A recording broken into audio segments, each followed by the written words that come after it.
guys, what's going on? F1 on here, and welcome back. The Wrath of the... God, sorry. Warhammer 40k Rogue Trader. Since we last left off, if I do recall correctly, we had saved a bunch of Aeldari. We managed to go and deal with Turnivis, or whatever the hell his name is. Basically the doctor, and we've managed to kill him. We realized that daemons were causing a ruckus, and we saved Caligos from the unfortunate fate of being corrupted. In addition to a number of other things, mainly talking him out of things and dealing with daemon influence.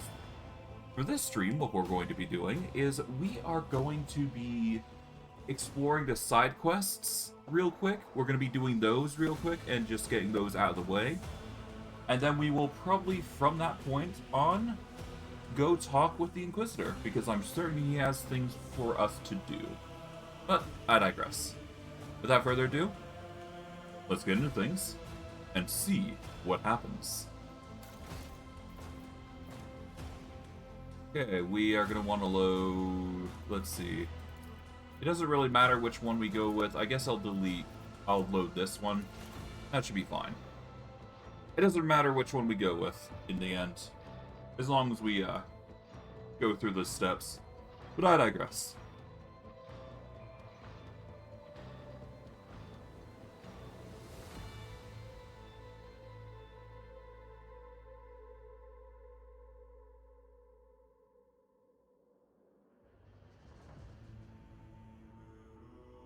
Alright. With this, though, we should be good to go. Just gotta wait for the load, and then we should be good. There we go. Nice. Alright, let's see. We needed to talk with Idara. Well, no, I think the load here should be fine. Yeah, so if we load here, that's gonna be better.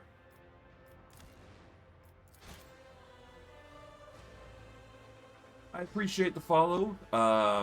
Kick love, much appreciated.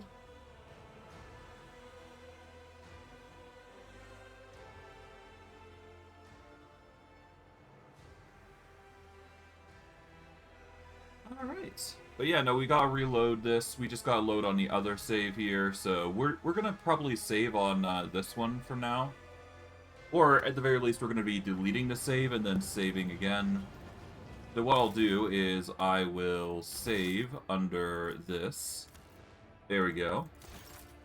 And I'll delete that other save when I get the chance, but for now, I'm just going to do the norm thing. And I'll just leave it alone for now. Alright, what is on our agenda today? Let's see. We've got to deal with the price of humanity, which is Gardafol's calamity. And we need to perform the ritual for Cassia. So those are the two companion quests that we gotta do. And then we gotta wait for Calcazar's summons. Those two of which are gonna be necessary.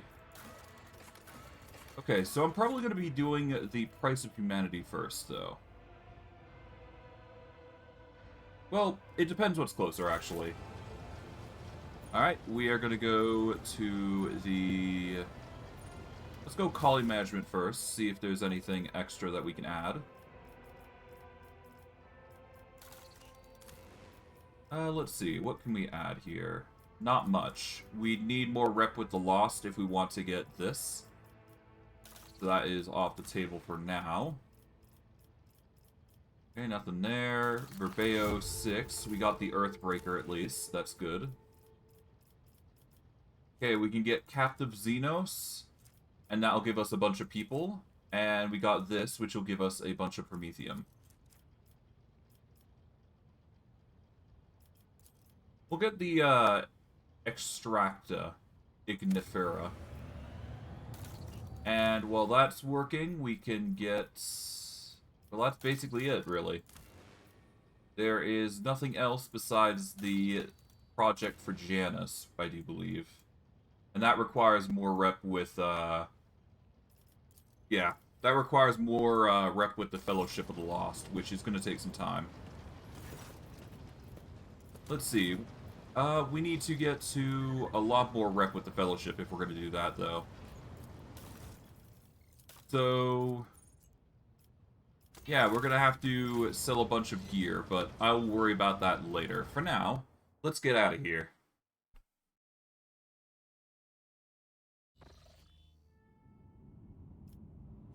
Okay.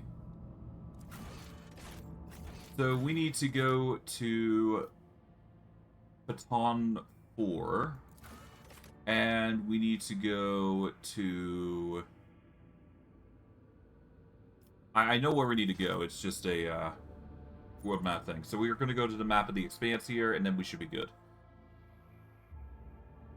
For the most part, everything is prepared. Lord Captain, the astropaths are reporting a new message. It says Lord Inquisitor Calcazar is sending his regards to your lordship, and is hoping to meet you in his palace at Footfall, at your earliest convenience.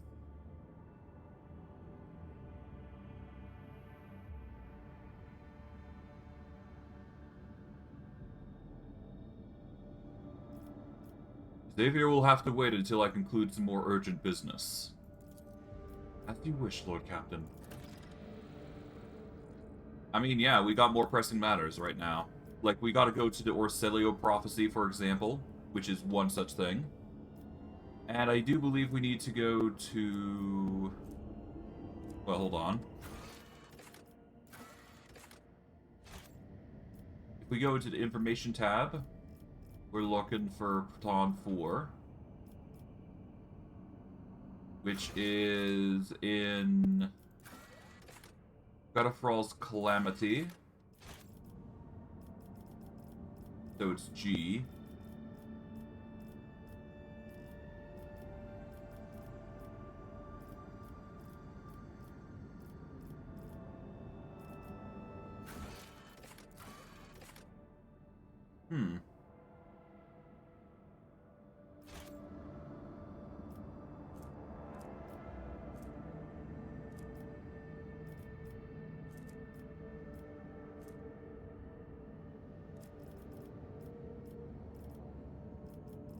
Okay, that's annoying. Okay, so I don't have it researched, so it might even be over in these 3 areas. Okay. Well, I was gonna have to go there anyways. Oh, here we are. Okay. So I'm gonna have to go back to Mortis Aesius. Then I can go there. Okay. Alright, is there any planets I need to worry about? Or any rumors I need to cover?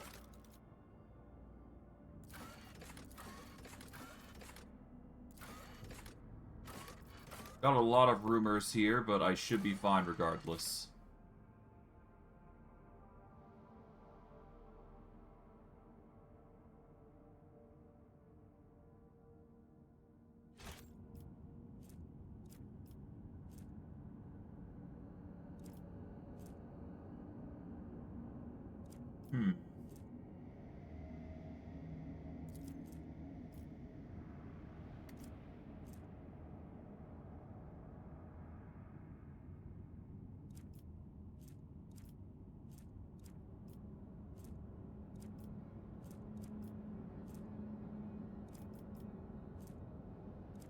Alright, I guess we're going to Mortis Aesius then. So we're going to need to warp back to Tekalos Epsilon here. Quickly, and we'll go from there.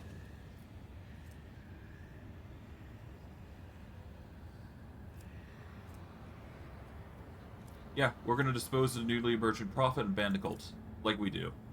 There we go, there's some experience, on top of everything.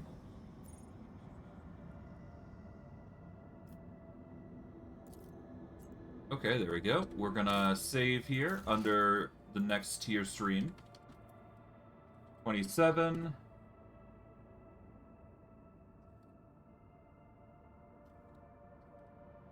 We'll just save it under Inquisitorial Antics, because I can.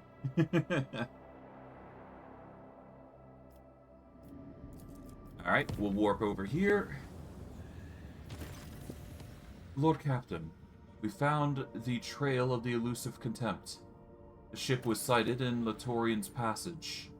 If we go after the pirates right now, we can catch them before those arrogant scoundrels slip away again.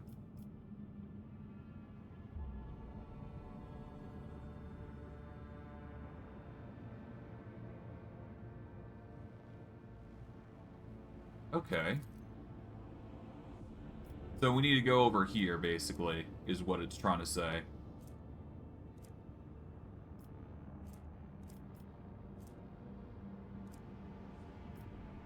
Well, it's going to be faster if we go here anyways, so whatever.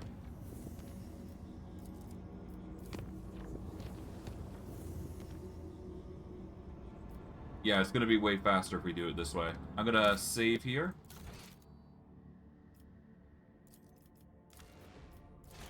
And then we're going to quickly warp over to Latonian's Passage so we can deal with this space fight. Because why not, right? Released from the grip of the Immaterium, we will warp over to Latonian's Passage here. And let's deal with these pirates before they run away. The sooner the better.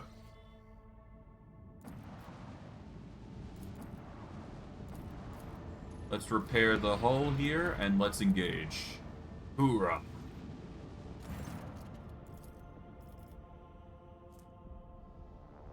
Let's fire a broadside at the elusive contempt. Starboard batteries light up, firing a salvo, and they reach their target. Despite a direct hit, the elusive contempt managed to slip away once more, though it won't recover from the damage anytime soon. Exactly.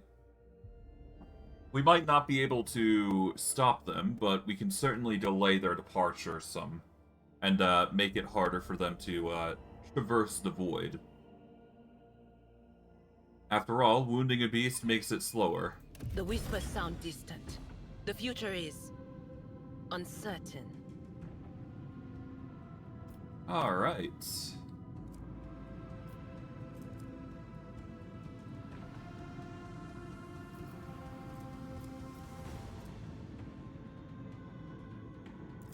We will send a missile this direction here. And we'll use torpedo control to move it further. There we go.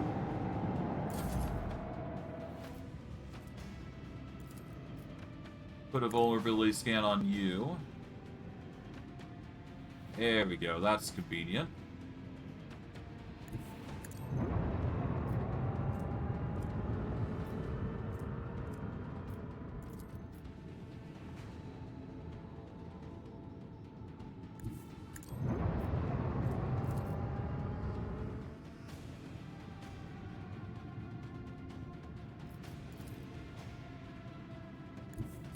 Turn this way. Alright, there we go. Nice. And deal with the convertible here.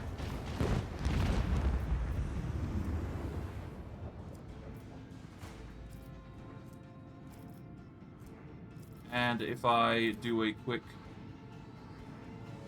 jump over here, this should be enough to get us into position here. There we go. We'll do that, then we'll do a warp wave to flip the ship. There we go, put it in a compromising position. And we are going to put a aft shield in. That way we protect our rear. Because there is convertets coming in from the rear. Better be safe than sorry. And there goes the potential. Oh, nope, the ship's still managing, despite this, but that's fine.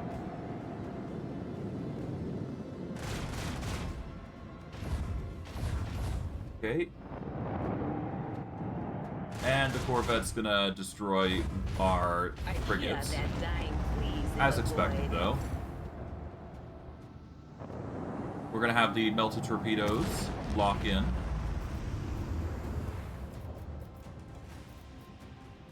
Okay, we are going to make a new heading here.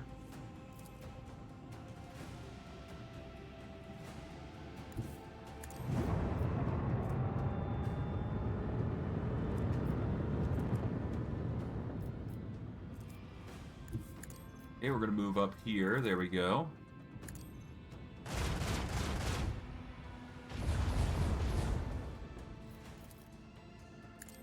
Alright, destroy the Claymore Corvette. There we go.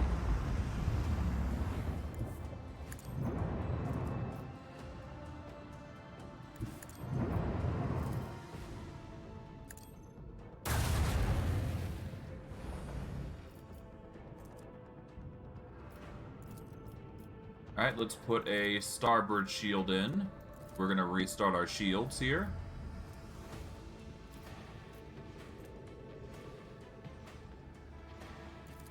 And we're gonna look for a favorable decision.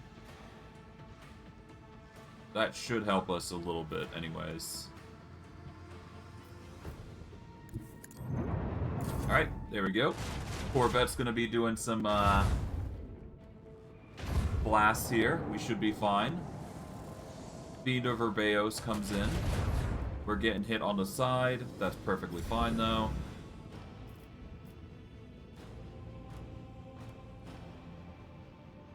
Alright. Hit this.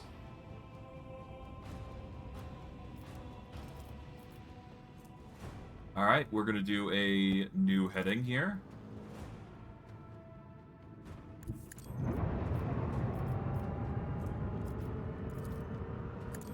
And let's just completely demolish the ship here. There we go. Done. Not too bad. Cool. With that, we've completed that fight with relative ease. We've chased the elusive contempt yet again. We'll quickly do a hull repair. We'll do some void ship management.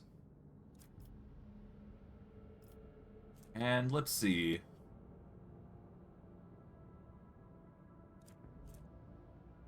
If we equip this is 190 protection. Technically we could use the memory of the daring and get 250 versus kinetic attacks, which is equally as good.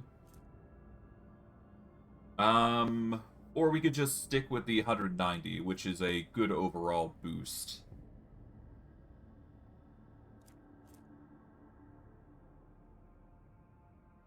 I'll equip the 9 to all sides, and we'll equip the 15. Because that is way faster. There we go. And we will go for the 190, because I feel like that's way better. From there, we got flagship developments here that we can go for. Let's see.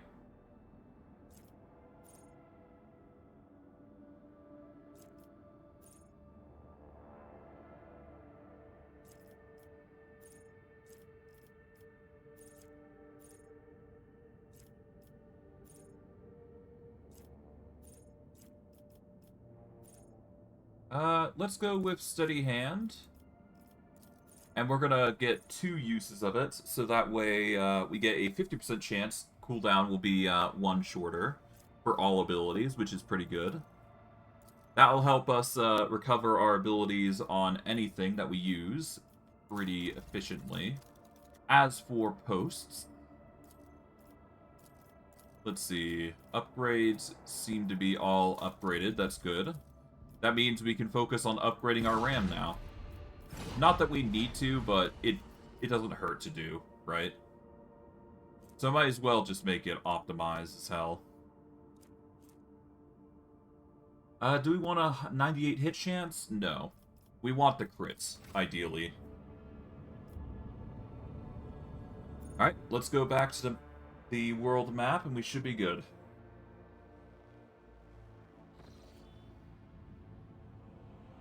Alright, with that, we can now warp back to Mundus Nullus, to Mundus Valentius.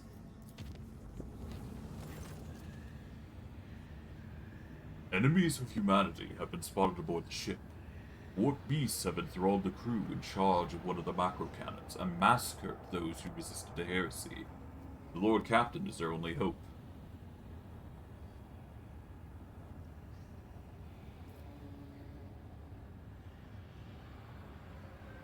Alright. We will personally go face the contemptible foes. We don't need anybody with us for this. So yeah. Let's go engage. We are going to do quite fine without anybody on our side. Because, well, we're built different.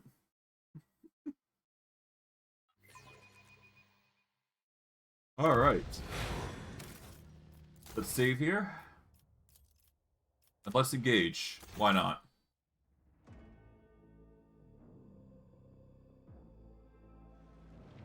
Definitely want a flamer, though, in the future. That is certainly something I want.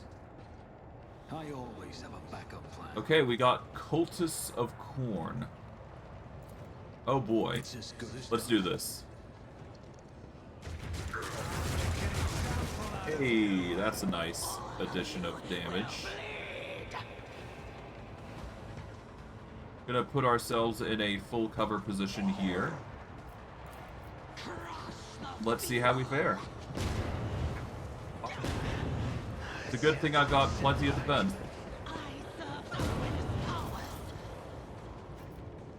Yeah, burning. That's an interesting situation to be played out in.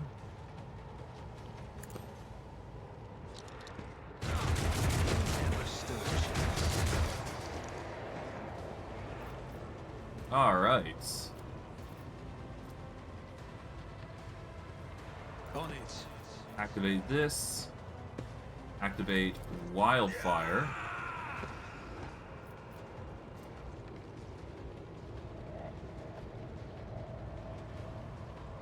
Let's activate Rapid Fire, Concentrated Fire, and Devastating Attack, I suppose. Mildly curious to see how this fares.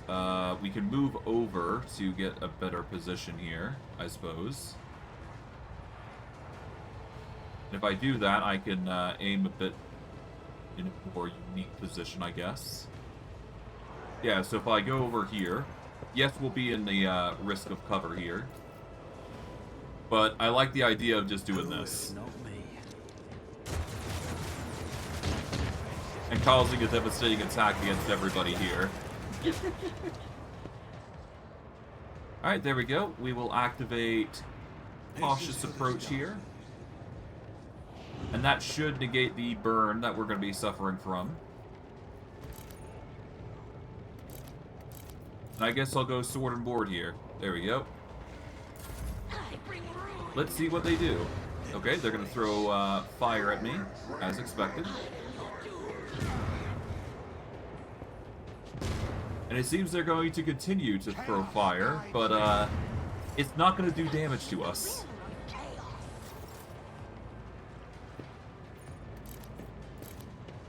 Mainly because we have a 11 to deflection, I do believe, is the biggest thing here. Okay, we will activate Revel and Slaughter here.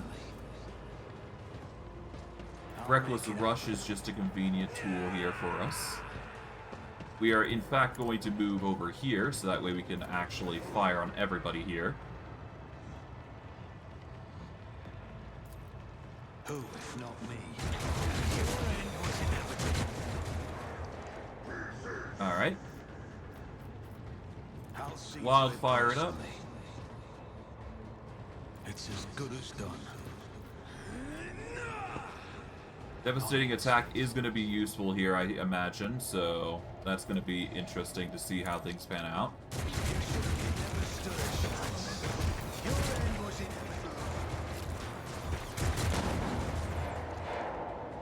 Right. You should feel honored to witness this.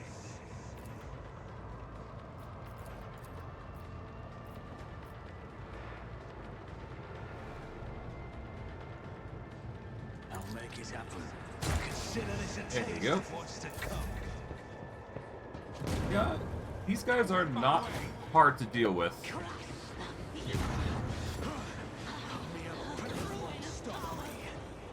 Alright, well, yeah, no, they're really easy to deal with. Okay, so just AoE these guys.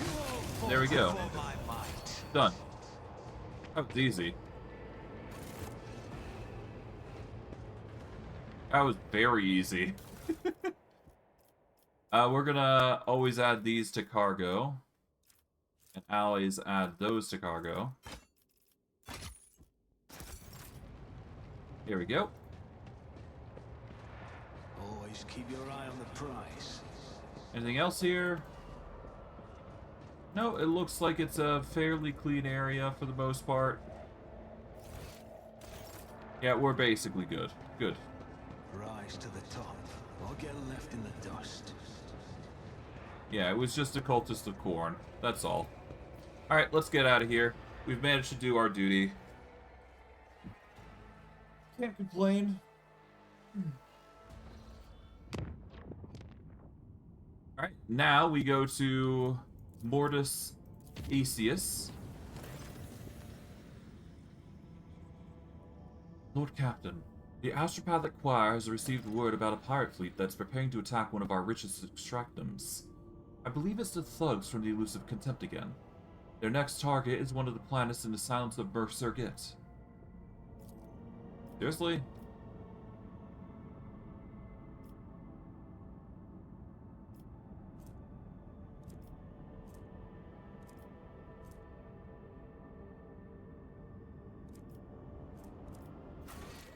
God, okay.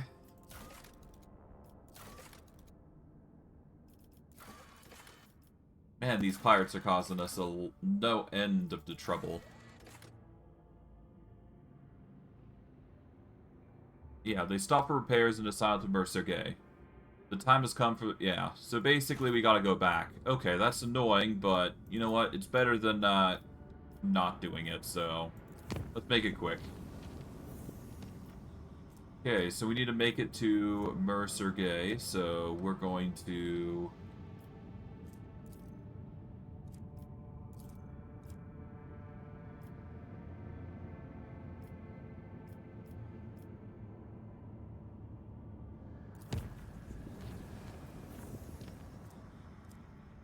Let's save. And pray this is enough.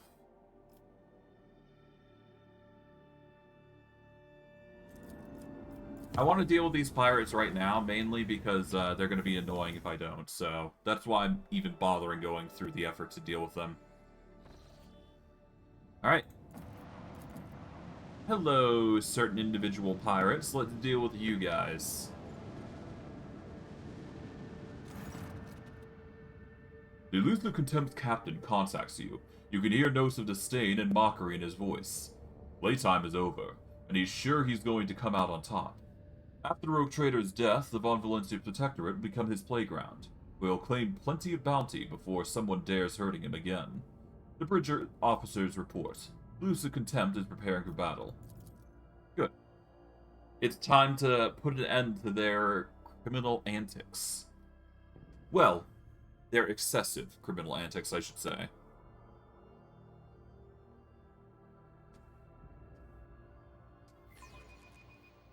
Their efforts will be for naught. Alright, the elusive Contempt is here. So, let's see. We are going to want to probably deal with his aides first before we start focusing on him. So, what we're going to do is we're just going to set up the...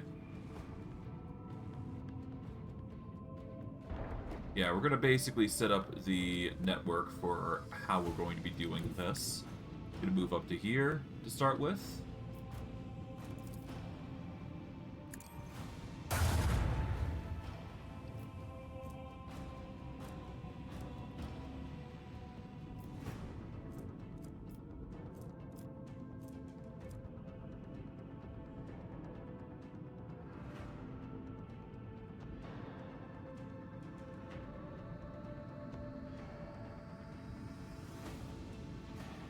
I'm going to move over here 4 steps. I'm going to set up some missiles here. I'll move 1 further just to make this work.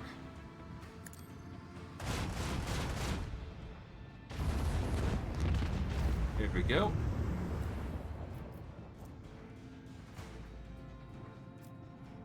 I'll move 2 forward here just to make it easier on us.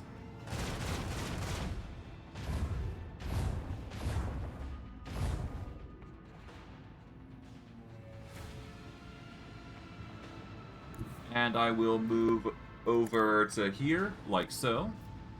That way it's easier for us to do this. There we go. I'm going to move up.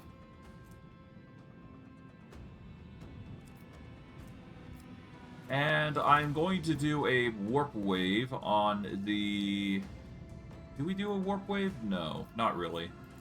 But I will move the missiles over a little bit further.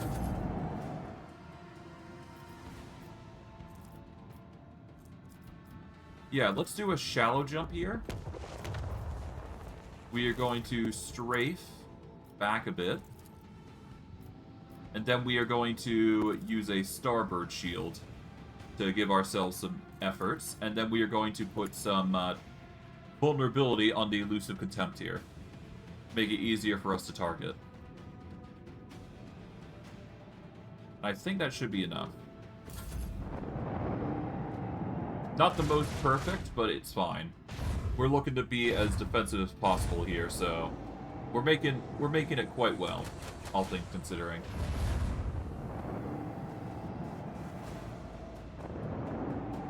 Okay.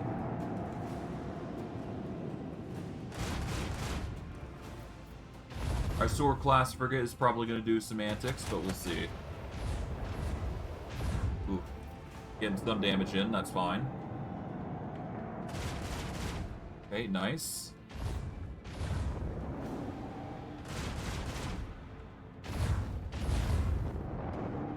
Good job, sword class frigates.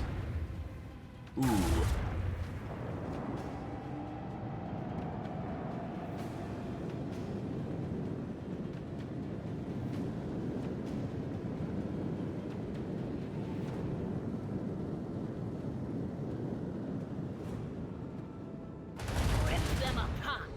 Alright, Fury Interceptors are coming in. Doing their thing, apparently. There goes their torpedoes. Rip.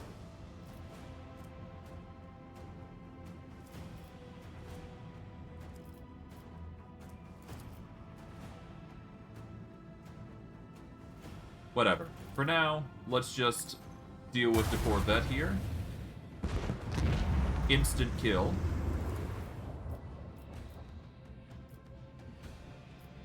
Then we've got the Claymore class Corvette here.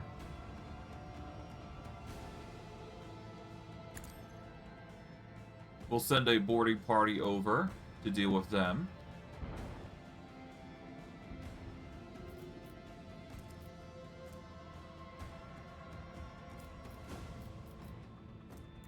I'm going to use a rightmost shot here just to get some damage in.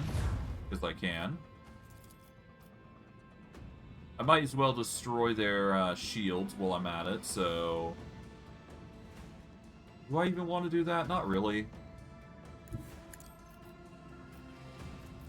I'll get ready with this, at least, so that way I have the choice. I won't be able to get the Hector plasma battery off, but that's fine. I could still do that, and...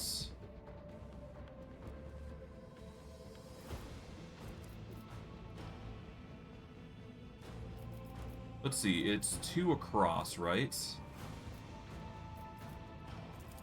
If I do this,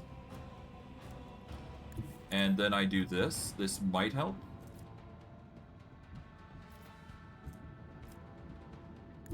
If I do this, that should put me in a position where I can... Yeah, there we go. That'll clear it up nicely. There we go.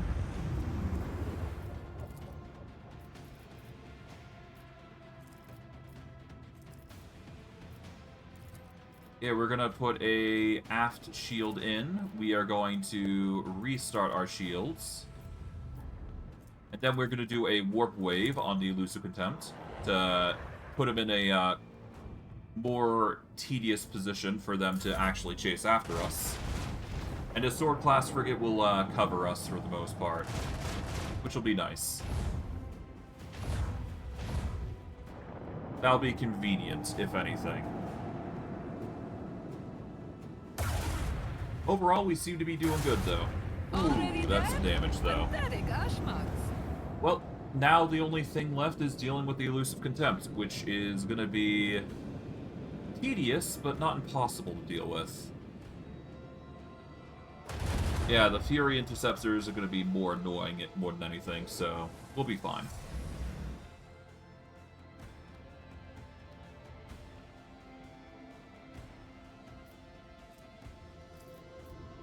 Okay, we're gonna do a boarding party here.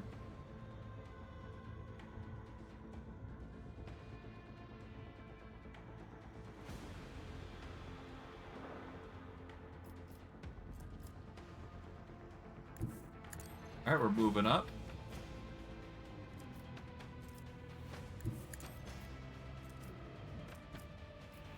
I'll move up one more just to be certain. There we go.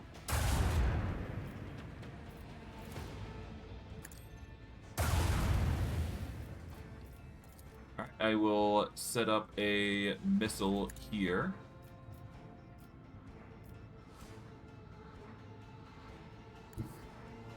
I will go over here.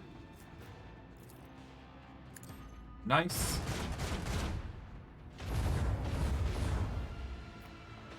I'll put a shield on the port.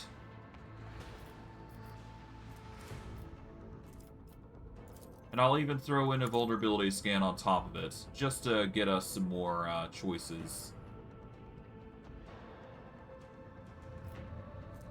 And just in case, I will shift myself to... Yep, to back, there we go. We're gonna probably get hit by a bunch of lasers, as expected. Thankfully, our barrier's coming in clutch, so there you go. And they're gonna be in for a rough time, because the interceptors are only gonna be able to do so much. Probably gonna try and attack my missiles, I would imagine. Nope, they're going for me. That's way better than the alternative, so that's fine.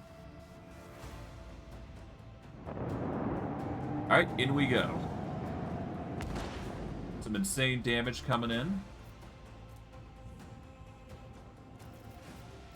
Let's do some extra damage here. Wait for them to nuke some damage out. Alright. Perfectly fine.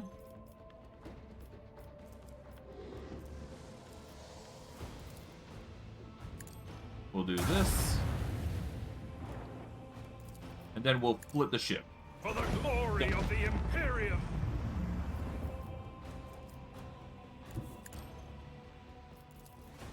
Alright, let's deal with the Fury Interceptors.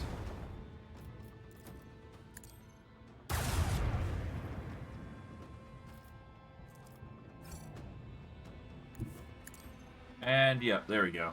Done. We're just gonna speed through these. The Fury Interceptors are gonna basically try and do their thing. But it's gonna be an easy clear.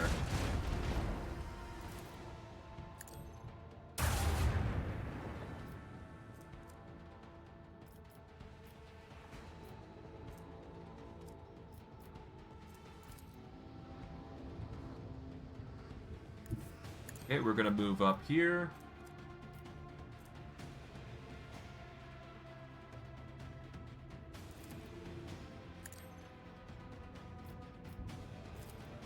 Just do this.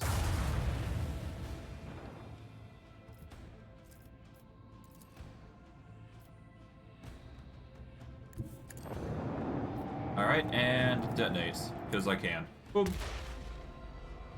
Oh, there you go. Nothing really done there. Oh well, whatever.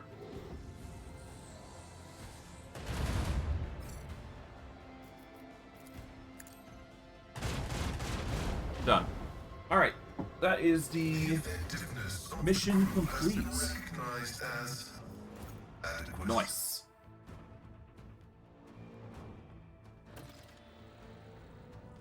And with that, we've ended the elusive legend, which is now just starship remains. We are going to save under here, so that way we can engage it properly, and we will see what we get. Let us see the legendary treasure we get. We get just a bunch of random supplies. Okay. Nothing too crazy, but hey, that's fine. We are basically a quote-unquote max level ship. Not perfectly a max level ship, but close enough. The tech priests report a brief malfunction of the Geller field generator that left the vessel exposed to warp for a brief second. According to the Enforcer reports, something did manage to get on ship and is now prowling the dark corridors of loading Bay 5.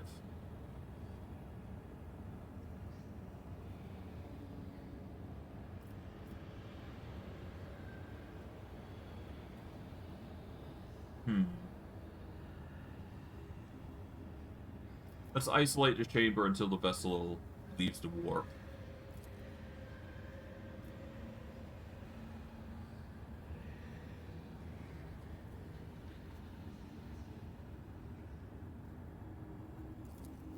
Yeah.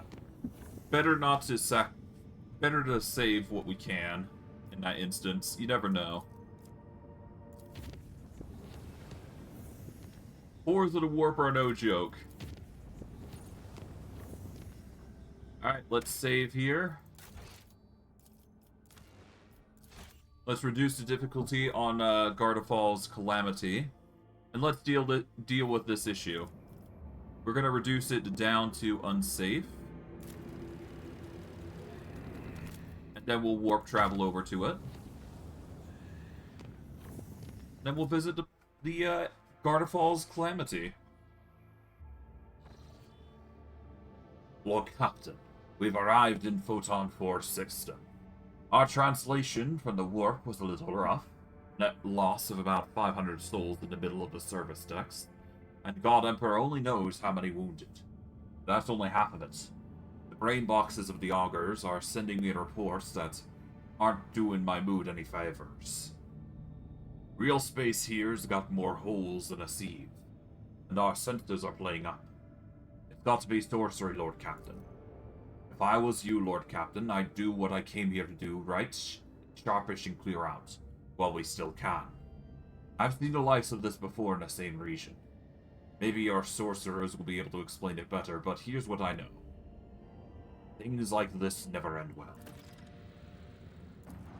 I see. Well, regardless, we will do some scans here and there, and we'll be fine. Promethium for 7. Considering everything else that we've got, not a bad thing. We're gonna get the Promethium, why not? We got a distorted star here. The surface of the star shimmers with myriads of hues. The dance of colors fascinate any who dare glance at it. The playful colored patterns appear on the vessel's augurs in a wide array of spectra, from infrared to ultraviolet. Every voidsman knows that such emissions are dangerous to organic matter. And Master Helmsman Revor asks the crew to resist the desire to admire the star. Not everyone manages to follow this advice, and some crew members suffer from nausea and headaches. Yeah, let's just close the windows. Probably for the best.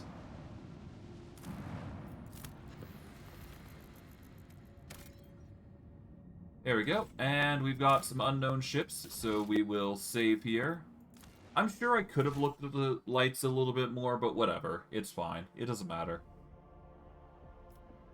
Let's focus on the bigger picture here. Let's do this.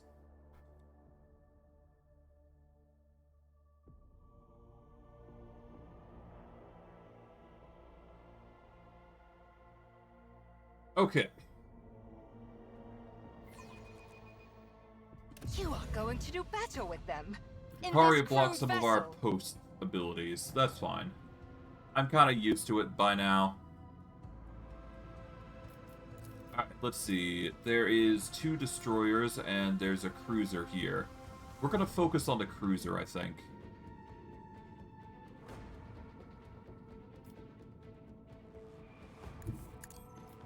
Yeah, the cruiser is probably going to be our priority here.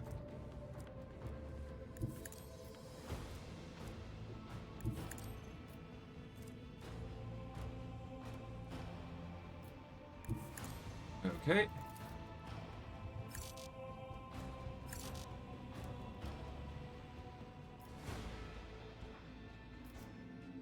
Alright, let's warp forward just even closer, I suppose. There we go.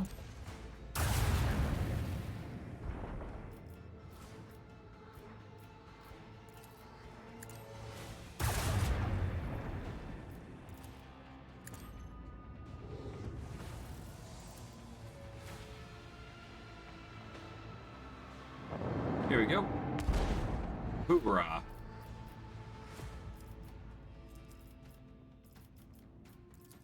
Alright, let's put a, Force shield up front. There we go. And let's just shift forward a little bit here. Put him in a compromising position. Let's see how they fare. These are Drakari anyways, so might as well target them, right? No reason to not, after all. Tour-class frigate's going to be countering the Sigil-class destroyers. Worst case is a distraction, so it's not like it's a huge deal. Alright, shields are doing what we came out to do, so that's good. Alright, we're going to do a battery shot here. Then we will flip. Hoorah. Confirmed. Praise the Omnissiah.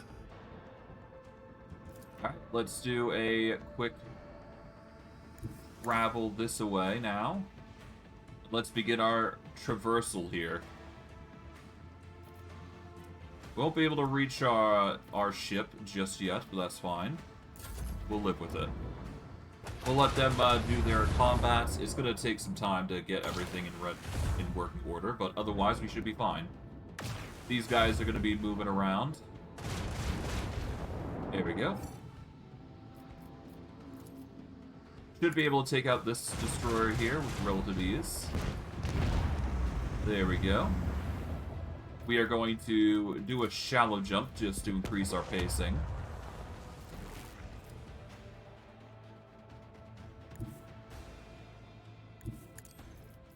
Okay.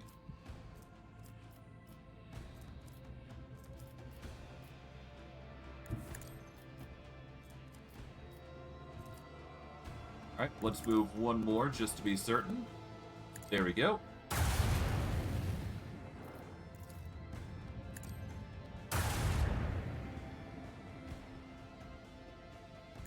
Alright, we are going to move here.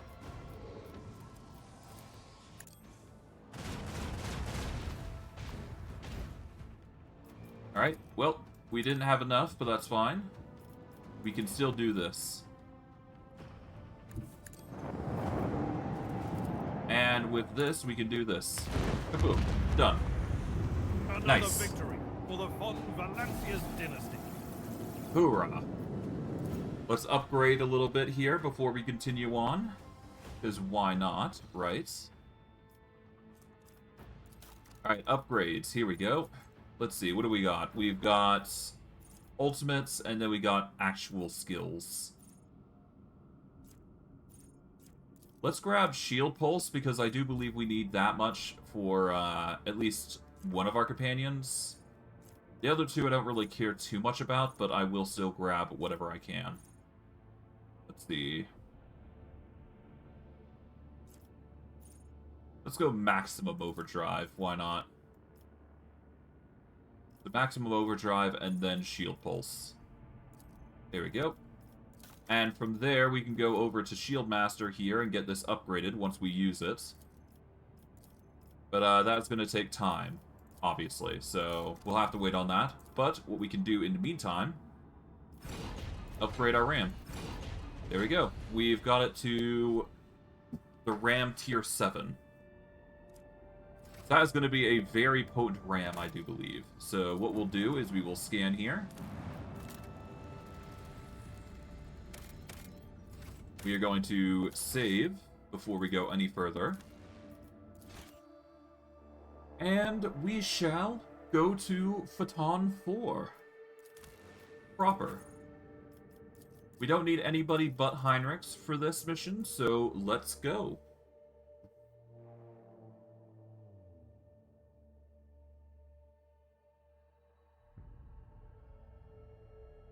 Now, for this mission, it's going to be tedious. I know that for a fact.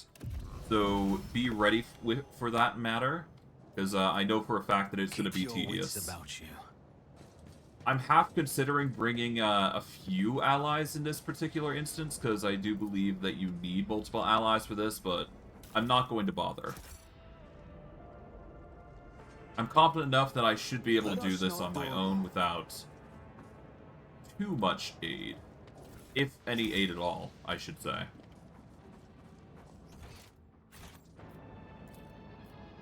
Is there money to be made?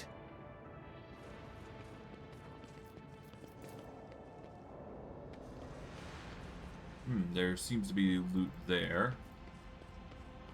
But we'll worry about that later. Let's save here, and let's go see what's going on. Sure to be interesting, to say the least.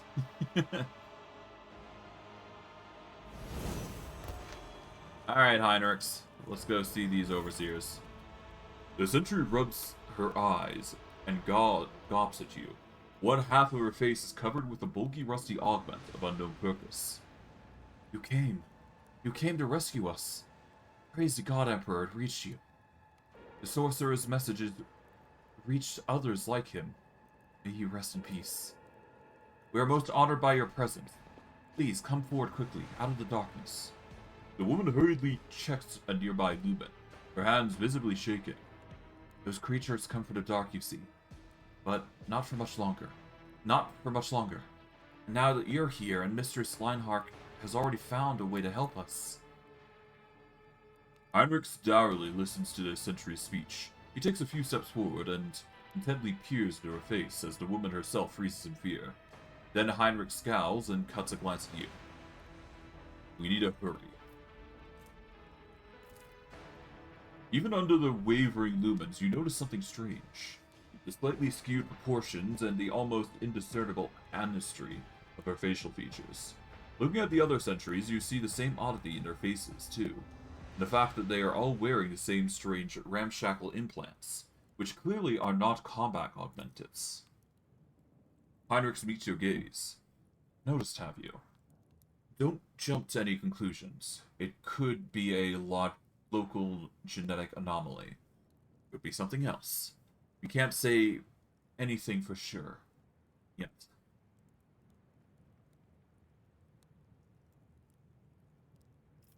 Well, what a stroke of luck. It seems we've already found who we're looking for. You mean Mistress Lionheart, my lord? We wouldn't have survived without her. It just so happens that she was here at a local excavation when the monsters started appearing. We've been losing contact with the other sites from the planet since then, like candles being snuffed out one after another. The rest of them must have all perished, but we're still here, holding on. What's happening on the planet? It's terrible, my lord. I don't even know how to describe it. It's been, what? How long has it been? A few months, probably? A few months of being plagued by these sorcerous beasts. As soon as night fell, they came, creeping right out of shadows, black as soot, and there's no stopping them. The only thing that's worked so far is keeping the fires burning and maintaining constant watch. And even with that, the creatures drag us off ones and twos the second we drop our guard. Sorcerous creatures from below. They be daemons. I would explain the presence of warp anomalies in the system. A local breach. They do not appear to be very sturdy, the barricades. Please, my lord. Do you think we are trained guardsmen?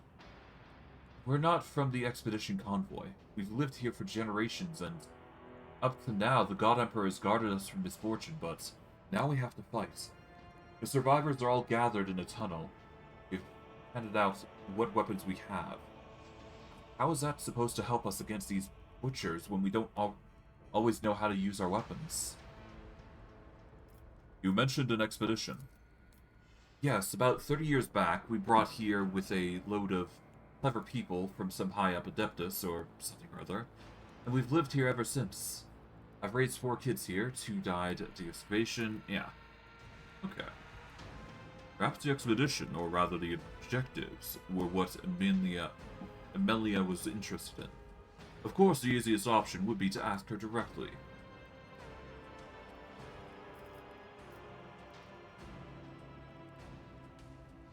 I wish to see Amelia Lichenhart. Mistress Lichenhart is inside in the pit. You go on. Don't be afraid. She'll be there to properly greet you. We'll stand guard. Thanks be to the Emperor for delivering you to us. Indeed. I always keep my options open.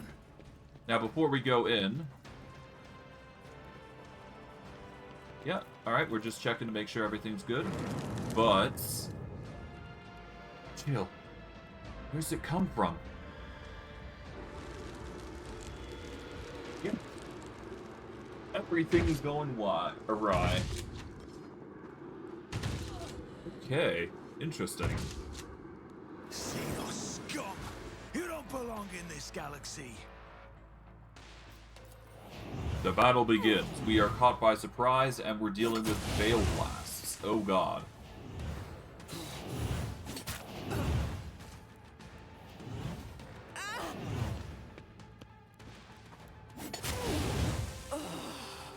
Okay, so the issue here is that we're dealing with electricity. That is not fun, to say the least. Okay, we are going to blast these guys down.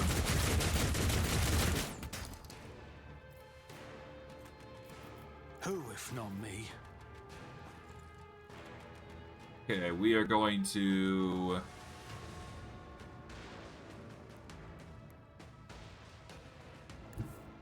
post ourselves up here.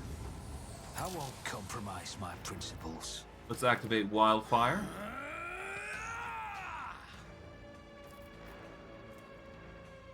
I could do Devastating Attack, to be fair. Yeah, let's do Rapid Fire, Concentrated Fire, and Devastating Attack. And that way, all of these guys are going to have to make a bunch of saves here.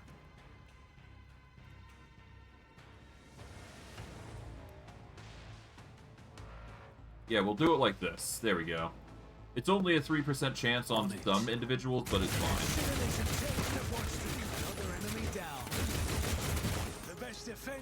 There we go. And then we'll activate the defense here.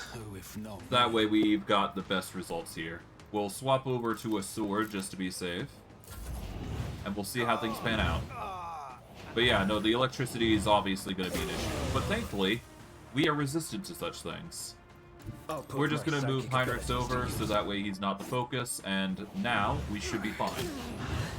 Because it's only me and Heinrix that are going to be the biggest concern here, I would imagine. Here we go. We also get the superiority, or steady superiority rather. My perfect moment. We'll activate this. We'll get a pot shot here. I'll make it happen.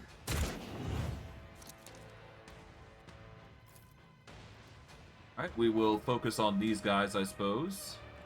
It's as good as done. Consider this a taste of what's to come. Alright, activate this. I'll make it happen. Who if not me? I'll make it happen.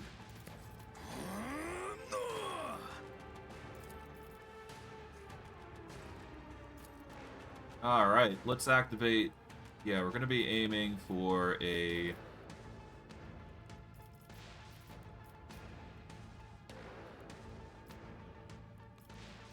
yeah, let's aim for this, then. Okay, there we go. I'll see to it personally. Your end was inevitable. Ooh. Consider this a taste. Another enemy down. Knocking so many people prone, I must admit. Oh boy, that's fun. Okay, let's activate Revel and Slaughter here. And I guess I'll swap over to an area of effect here. Your end was inevitable. Oh, that was easy. Okay.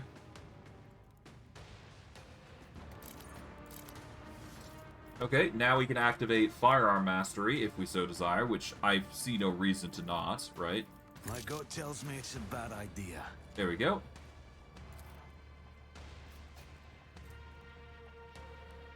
I'm gonna do a run and gun here. Don't let your guard down. On it. In fact, I'm going to do as much of a choice as possible by turning this off. I'll do a pot shot here. Should have thought twice before crossing me. Who if not AoE. never stood a chance. There we go.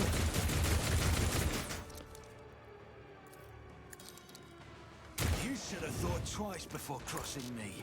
And we're basically going to clear the enemy here, so that should be fine. Yeah, they don't stand a chance against Vorg. He's just built different, like that. There we go. We ended up losing everybody here, but that's fine. I kind of predicted this was going to be the issue. We will always add these to cargo. Always add shotguns to cargo. Collect all those. Have a backup plan. And there we go.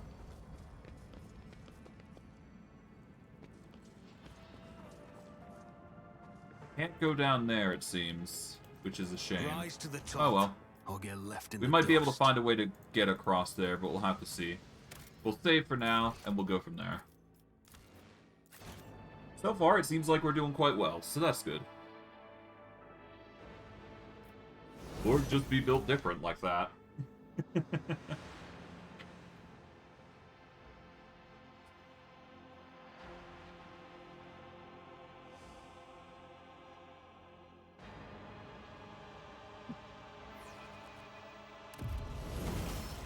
Alright, here we go. It's not dawdle.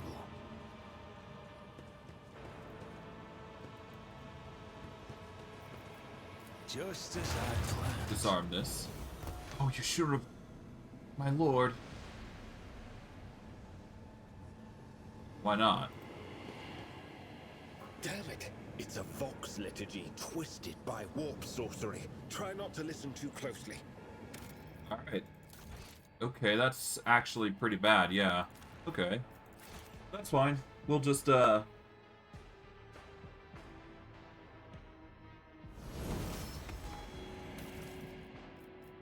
see, we got a Malefictic Tome. It increases our lore warp, but we need heretical follower if we want to use it. But if you have heretical adherence, you and all your allies gain 20 dodge and armor, but suffer -9 to maximum wounds. So if you're looking for something like that, it's there. What's a peculiar thing? Keep your wits about you. It's a good thing we ignore the warp quite a bit.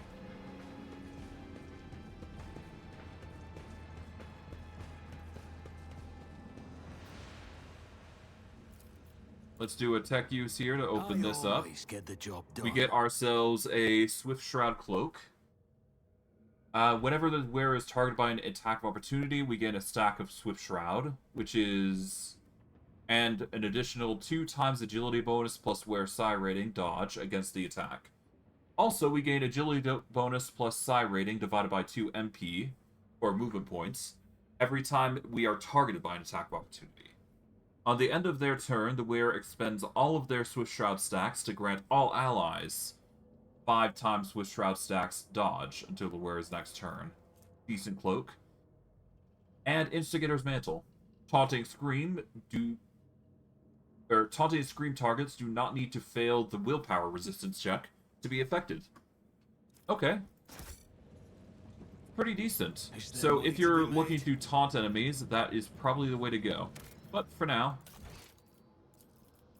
let's investigate.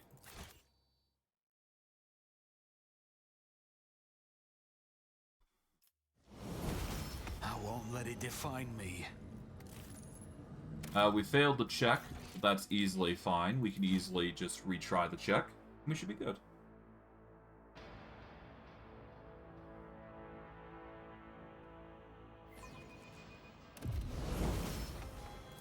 Failure is just a temporary setback. That's another load, but to be expected, given the circumstances. Alright. But hey, once we succeed, so... I'll learn from this mistake. That is 3 in a row, but then again, it's a 50-50, so... not too surprising. Well, I guess it's slightly better than a 50-50, but still. That's how it's done. There we go. We succeeded. Strange debris is scattered across the table's surface. Your attention is drawn to the whimsical patterns on the broken pottery and tablets. But when you try to take a closer look, the world starts to swim before your eyes. That's concerning. I always keep my options open. Mixture of stone, chippings, and fragments. Okay. And there's Amelia, so we'll have to talk with her in a minute. I always have a backup plan.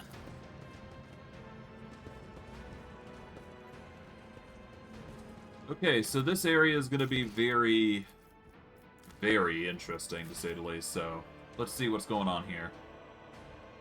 Oh no, that doesn't look good. Always keep That your looks eye on very the prize. heretical. The symbols on the skin must bleed. Again. Hold him tighter. Emperor, help me.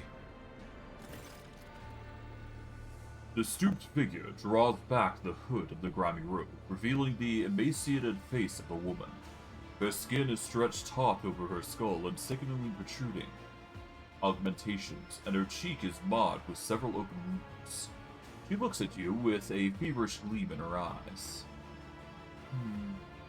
The visual description matches Interrogator Van Klock's. The sage blinks several times and her head twitches. You made it here after all. Heinrix's usual mask of stoicism has melted away without a trace. He stares around him in undisguised dismay. Amelia, what is this? You're performing the Archenemy's rituals, but stop right now. Not another move unless I tell you.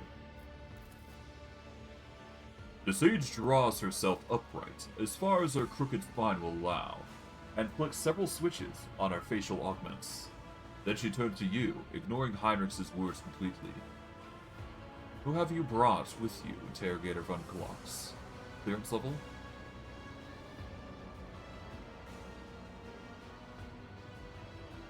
My name is Vorg von Valencius. I agreed to help you at Heinrich's request. Amelia Leichenhart dips her head. Von Valencius, a rogue trader's dynasty, territory to the galactic west of Verbentus. The head of the dynasty, Theodore von Valencius, has been flagged for her heretical sentiments. Threat level... Heinrix gestures at the room. I brought the help you requested in your message, Amelia. A void ship under the aegis of the rogue trader. I dragged thousands of people and megatons of plasteel and ceramite through the bowels of the warp, and for what? Discover that you have sold yourself to the Archenemy? Amelia shakes her head. You are drawing conclusions based on incomplete knowledge of the situation, Interrogator Van Klock's. Your judgment is impaired.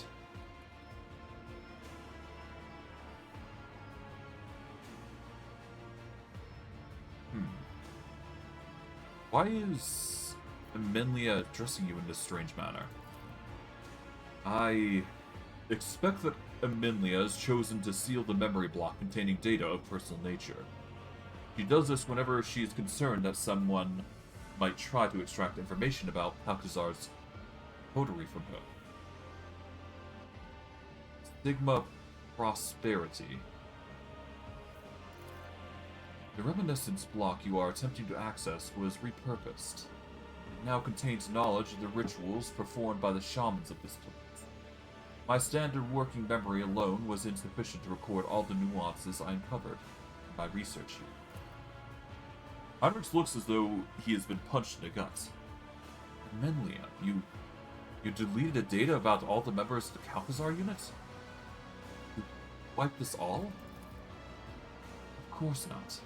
I retained a portion of the reminiscence block data relating to the operational significance of Lord Inquisitor's unit. That is how I was able to recognize you, Interrogator Van Klock's. What happened on Photon 4? I came here on the supreme directive of the Lord Inquisitor. An Adeptus Historica mission was established on Photon 4. Study the origins of the civilization that once inhabited the planet. This world was once settled by humans. The mission aimed to discover which colony ship they came from, why they disappeared. The traces of the ancient culture uncovered the layers of soil suggested the existence of primitive solar faiths among the dark inhabitants of this world. Faiths that are strikingly similar to worship of the Archenemy. The surviving scrolls indicate that the shamans used the gift of chaos to protect their people, to secure the harvest, to imbue their warriors with strength and vitality, and that this culture persisted for thousands of years. I was cataloging data that when the attacks began at one of the remote outposts. I immediately recognized the enemy by their tactics, Drakari. They chose an unremarkable, defenseless world where night lasts half the year. By the time 5 outposts had been swallowed by the darkness, the last astropath had been torn to pieces, and many calls for help sent to Kalkazar's unit had gone unanswered. I realized that no one was going to save these people, or this knowledge, and so I put the knowledge to good use, for the good of the humanity.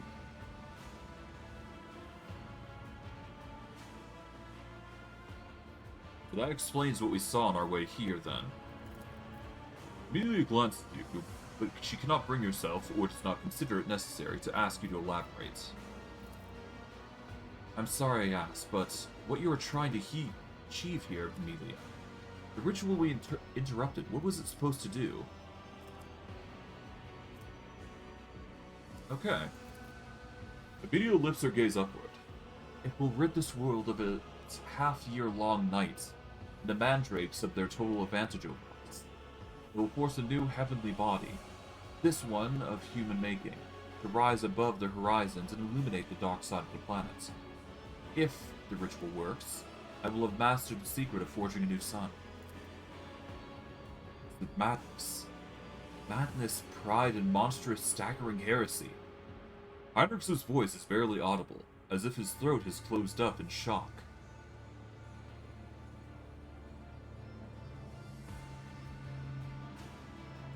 You mean to say that you've discovered a ritual for creating a sun? Here. Buried under Scylla and granite are knowledge and resources that could repel the enemies of humanity. We are too afraid of anything labeled prohibited. My memory contains thousands upon thousands of pages from manuscripts, bones, and scrolls. Contact with any one of these is supposed to guarantee instant death. But the creatures who claim this are liars. I am living proof of their falsehoods. What happened to the people of this world? All the survivors are here in this tunnel. The rest are dead, or worse than dead. They are in the clutches of the monsters of Gamora. Our last Asherpath died when his mind was invaded by a warp entity. It used his side trail to hunt him down. The rest of the people here have been blessed with the protection of those forces that I summoned to our aid. That is enough. Heard all the justifications and complaints of 100 times before. No purpose can justify what you've wrought here. Who you've become. Who have I become? Interrogated Von Pollux. I'm what any agent of the Golden Throne is predestined to become, if they're able to see through the essence of them. Have, as the Puritans say, succumbed to the heresy of radicalization. Moreover, in doing so, I'm only following in the footsteps of our mentor. The only difference is that I have chosen the path of the observationists, while he chose the Xenos Hybris, forging an alliance with the cursed Drakari.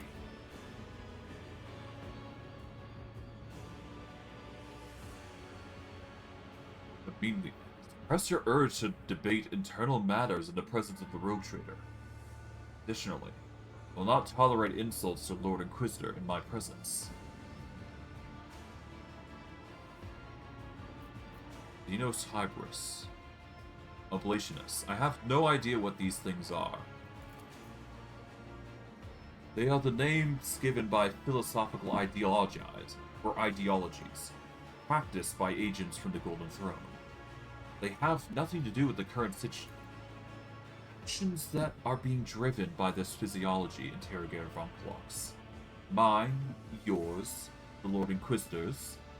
Why are you avoiding talking about the fact that Xavier Kalkazar is a dangerous radical?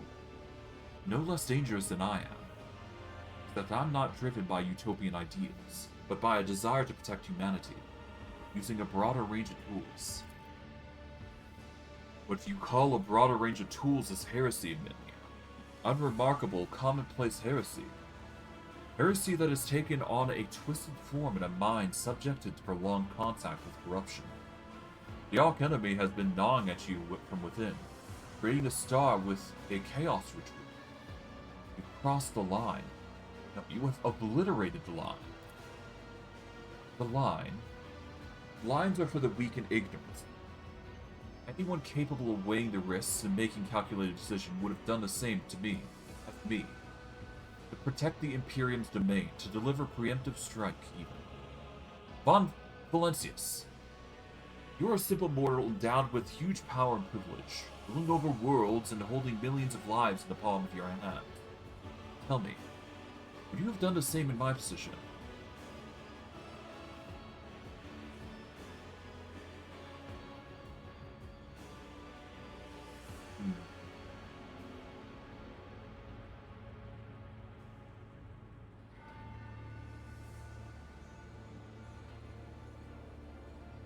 I hate to say it, but I have to agree with her. Making new suns to make life better for people? Fear and cowardice are the worst enemies of the Imperium's defenders, to be fair. Sometimes you need to cross a line to do the right thing. After everything you endured, after everything you've witnessed, you're agreeing with her. Doesn't matter. I won't allow this sorcery to happen. Your operational reminiscence block clearly has some gaps in its data. The only one to answer my call, and you turned out to be a brainwashed pawn. I did not factor this into the possibility of psychological deference. Alcazar can be persuasive, especially to those who depend on him.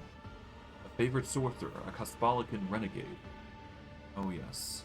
Interrogator Van Kalox, Xavier Calcazar, Stewart, little soldier. Will die just like Tanaka. Melia Iona Lickenhot. Heinrix begins stiffly formal before breaking off. Tanaka. What do you know about Tanaka? You don't even know what fate befell her, do you? I suppose it won't hurt to tell you, for you to know something of it. A strange sound causes the sage to fall silent. She turns towards the tunnel.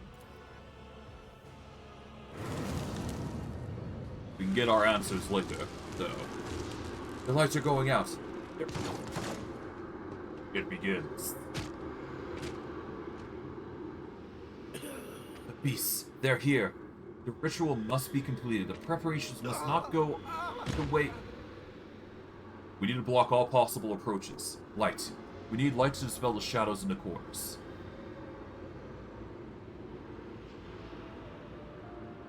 Your kind has That's a no shame. right to exist.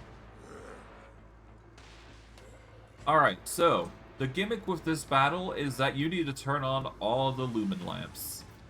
And I do believe there is only 2 that we gotta worry about, but still, they are worth noting. Okay, we're gonna set up a Vorg over here. Heinrix, you just stay in the back here.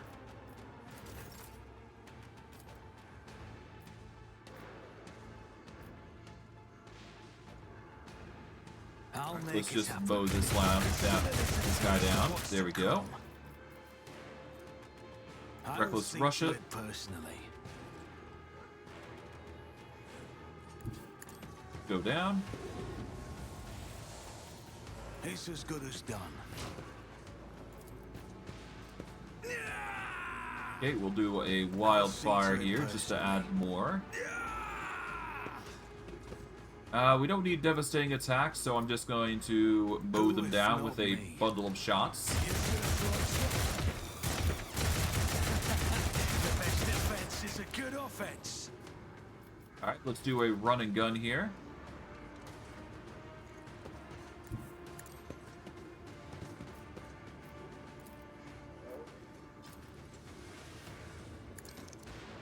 Another enemy down. There we go. Okay, we need action points to turn this on. So we need to turn on 3 lamps, and we need to be fast about it. So we need as much movement as we possibly can here to make this work. And that is sort of why we have Heinrix's help. here to help. So I'm gonna have Heinrix basically act as a support here to get these lumen lamps up, basically. Of course, this doesn't mean that the result is going to be complete, because obviously we are not going to be perfect here, but we'll do the best that we can here. Okay, we're going to speed everything up here. Break their morale. Stay vigilant. Follow my lead. And we'll just let these guys do their thing. Follow my lead.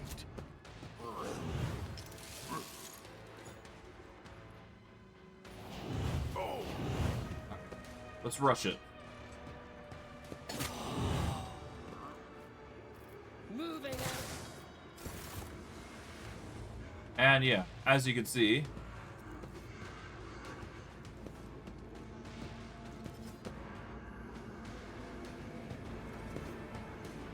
let's just skip this. Alright. We are going to do that. We are going to... Yeah, so one action point is necessary to activate those. We are going to move over to here. Okay. Turn that on.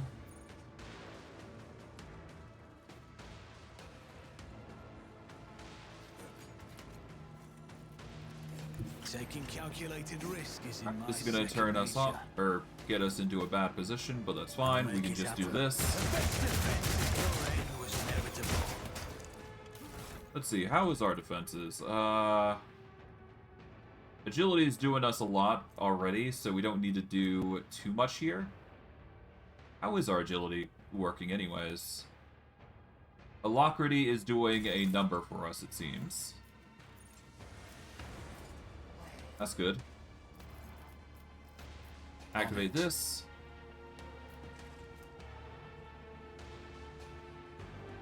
I'll make it happen.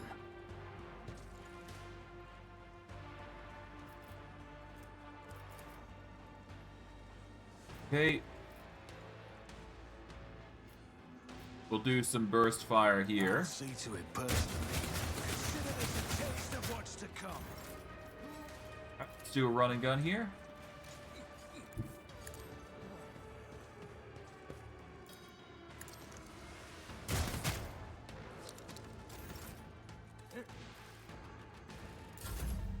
Alright, Heinrix.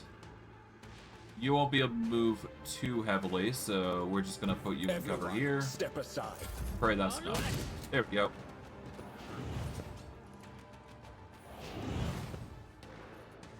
My hope is this is enough, but we'll see. My faith strengthens me. We just need Vorg to be fast, essentially, and then we should be good. Hopefully. Weapon at the ready. It's worse than this. Okay.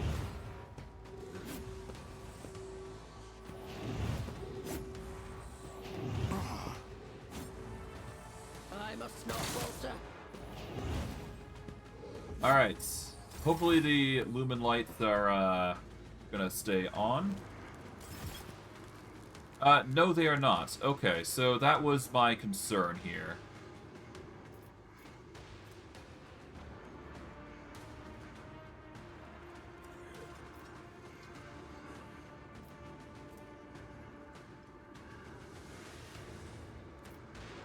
That is sort of why I wanted Heinrix to basically be on lamp duty, if you will.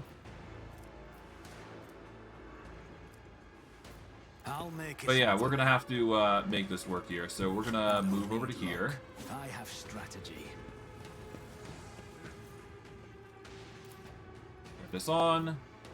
You should Activate feel this. honored to witness this.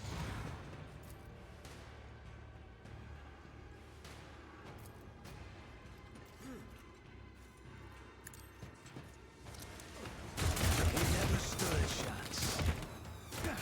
Consider this a taste of what's to come. All right.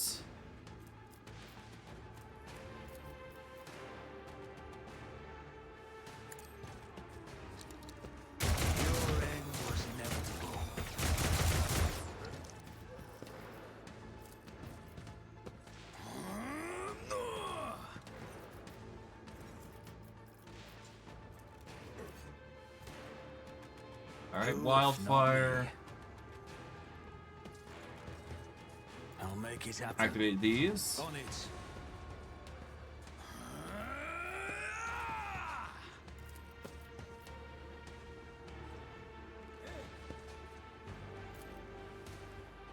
I'll make it happen. There we go. We'll just let those run their course. There we go. Heinrix is not going to have a good time. There we go. There goes Heinrix. Will forge our way to victory.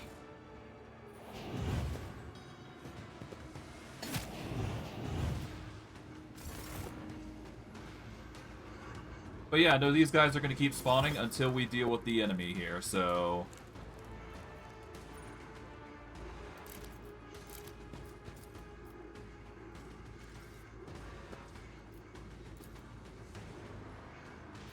Who, if not me? Your end was inevitable. I'll make it happen. You should have thought you never stood a chance. There we go.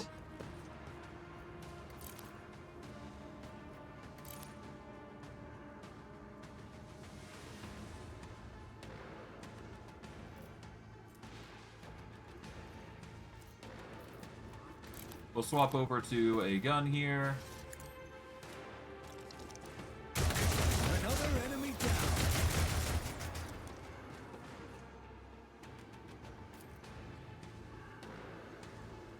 It's as good as done. You never stood a chance. Okay. I'll make it happen. Activate this.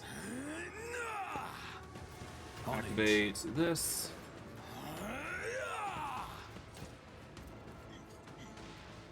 Who, if Run and not gun me? will give us extra movement here just so we can actually go and trigger this. There we go. This will help us deal with the triggers here. There we go. Your end was inevitable. Alright.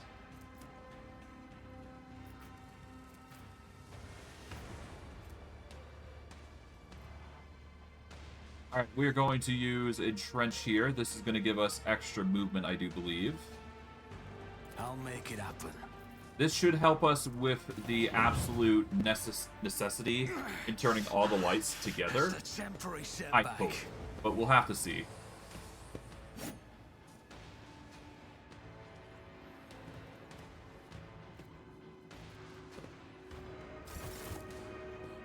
Okay. By doing this. Alright, perfect. So all we gotta do now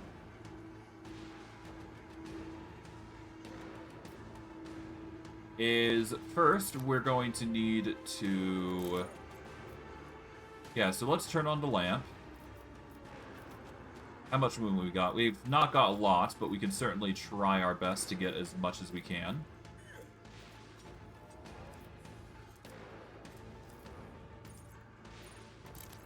What I can do here, actually, is do this. It's as good as done.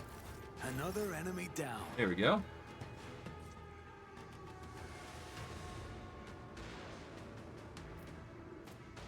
On it.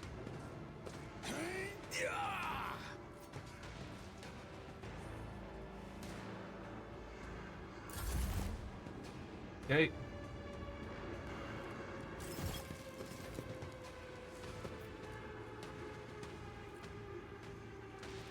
Alright, we're gonna turn on this lamp. We are going to use Reckless Rush and Run and Gun on top of it to get as much movement as we feasibly can here. We're gonna do this to turn this on. There we go. And let's do this.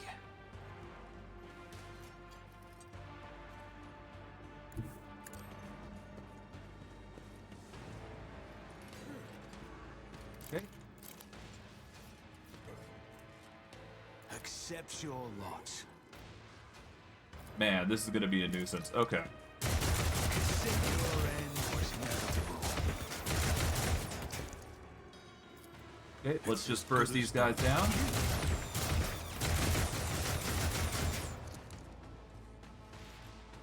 I'll Activate see to it this. personally.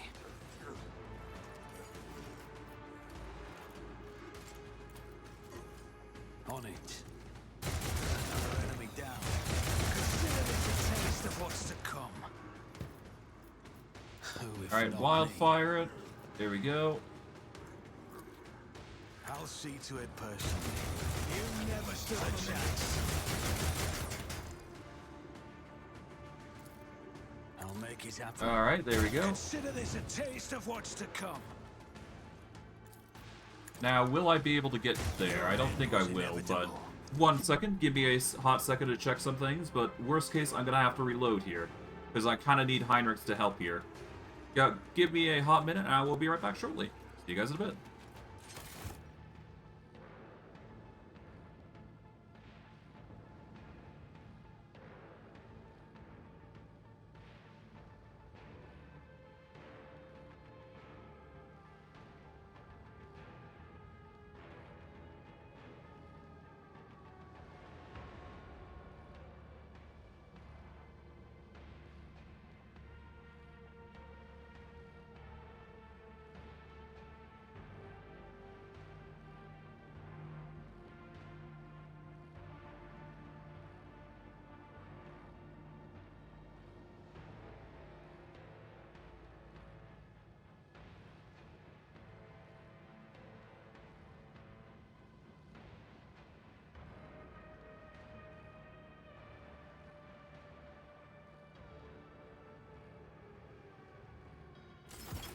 Alright, I am back. Worst case, this is not going to work as intended, but hopefully we can fix things, but we'll have to see.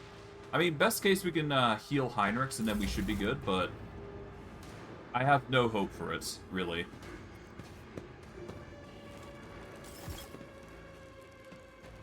Yeah, at the moment, I don't see us actually fixing the problem unless we get Heinrix up here. Alright, here's what I'm going to do. I'm going to use a Reckless Rush here. So that way we can get into position to heal up Heinrix here, so that way we can get him up. It's goodness knows it seems like he's having a bit of trouble here. I refuse. No. Okay, so we're going to need a load here. Okay. So, here's the goal. We need to get Heinrix over by the lamp. So we need to clear out one side of the area, the back end, and then we can have Heinrix take the advantage there and go from there. That's the goal here. We need to have Heinrix survive and then act as like a buffer, if you will.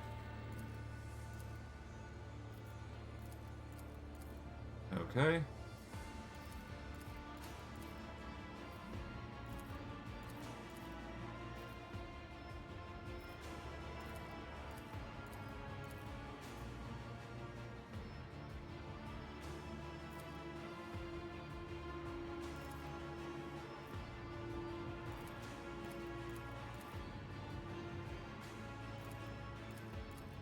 Okay.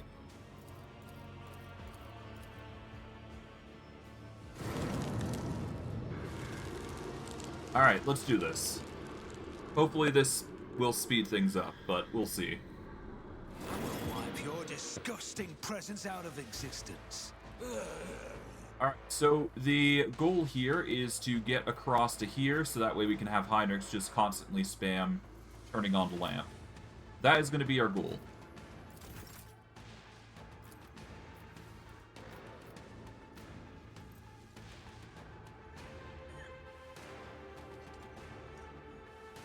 Okay, so we're going to start by getting down here. There we go. It's as good as done. Start with the burst fire here. There we go. Turn on Reckless Rush. Not that we need to use it for combat purposes, but we still need to do this much. On it. It's as good as Alright, done. concentrated fire, rapid fire. We don't need to knock the targets prone. Not yet, per se. Never stood a chance. Alright, we'll do a I'll run see and to gun it here. personally.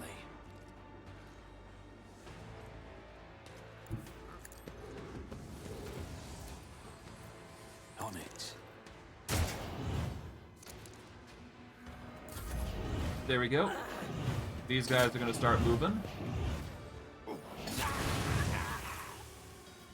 Alright, Heinrix, we want to put in cover here for now, so that is going to be the goal here. Everybody else is going to be doing their thing. We are going to have a turn just dedicated to not doing anything too crazy, but we'll see how things pan out.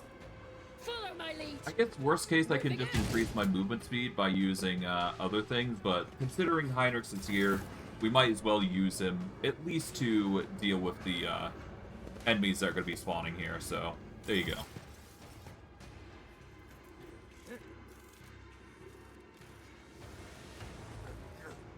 Alright.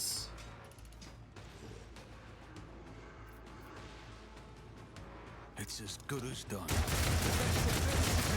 Your end was inevitable. Alright, let's activate this. I'll make Activate it happen. Reckless Rush.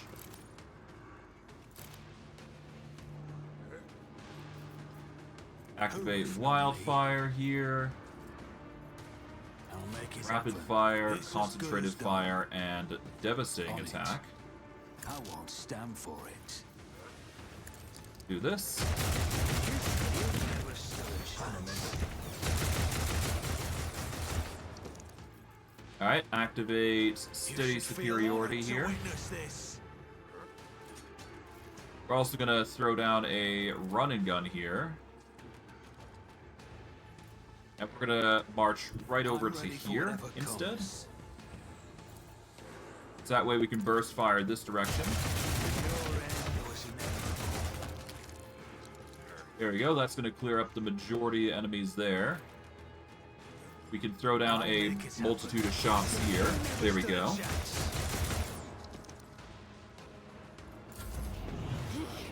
These guys are going to do their thing. We want Heinrix to go across.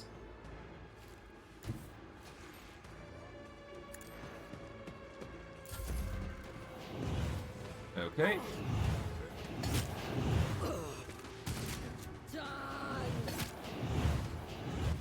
I faced worse than this.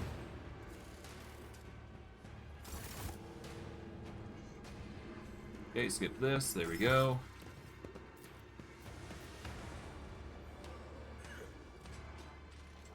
I'll see to it personally.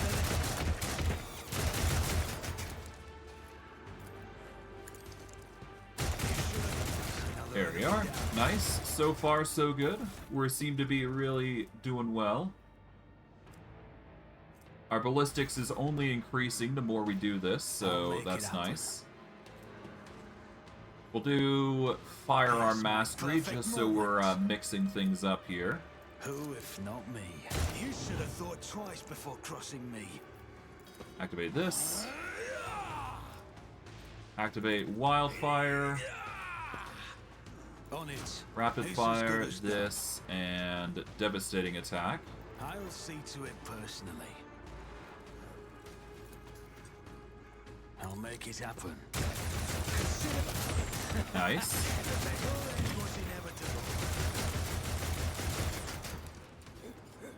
Alright, just deal with the Mandrake here. Make sure he's going down, because we kind of need him down. I'll see to it personally. You never There we stood a go. chance. I'll make it Do a happen. run and gun here, just so we can get some more movement here.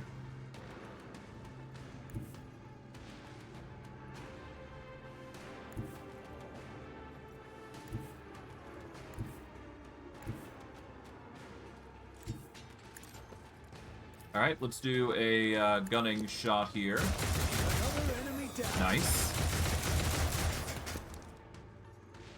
I'll see to it personally. Consider this a taste of what's to come. Tells me it's a bad idea. Your end was inevitable. I refuse. Alright. So far, so good. We're clearing up the forces here, which is intended. The best defense is a good offense. It's as good as done.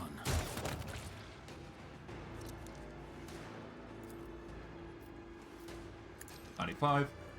Another enemy down. And there's just this mandrake here, and then we should be good. Who if not me? Consider this a taste of what's to come. And that should be everybody here, shouldn't it? There you go. Alright, with that, Heinrix can move even closer here.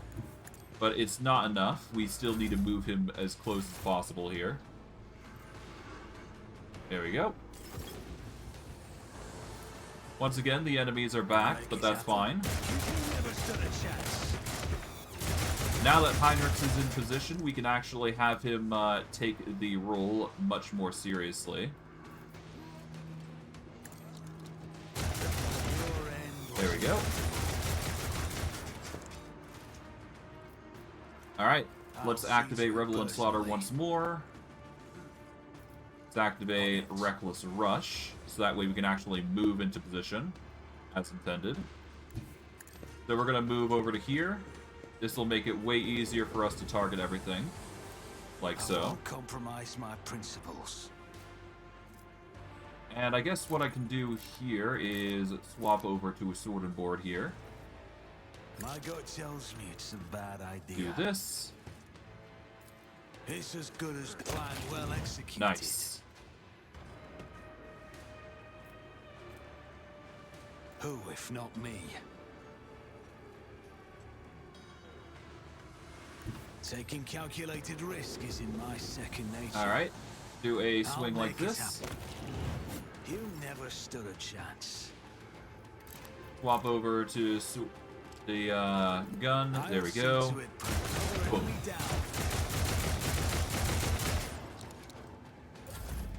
Alright, the only thing stopping us is just having Heinrix stay here. Turn on the lamp. And that's all that there is to it, so... yeah. All we gotta do is deal the lights, and then we're basically good. So we're gonna swap over to swordplay. I'll make it happen. Your end was inevitable. Do that.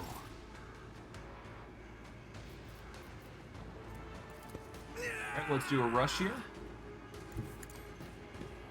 Turn on the lamp.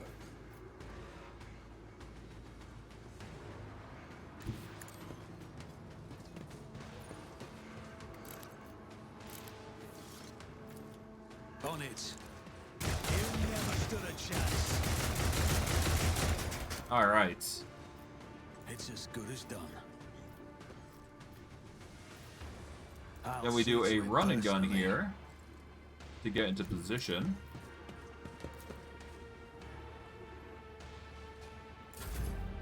And Heinrix turns that on. There we go.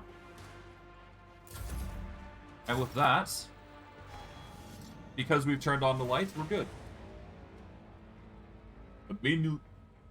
Amenlia lets out an agonized moan. Wasted. All my work. All my preparation for nothing. Amenlia Iona Lickenheart. In the name of the Inquisition, you are hereby removed from your post and expelled from the Holy Ordo. Heinrix's eyes are fixed on Amenlia, but she does not look at him. Then the interrogator turns his gaze at you.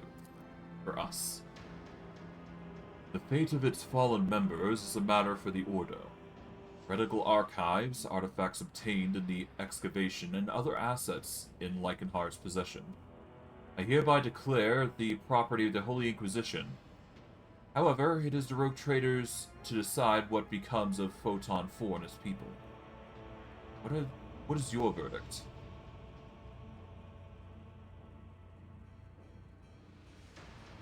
What would you advise me to do, Heinrix?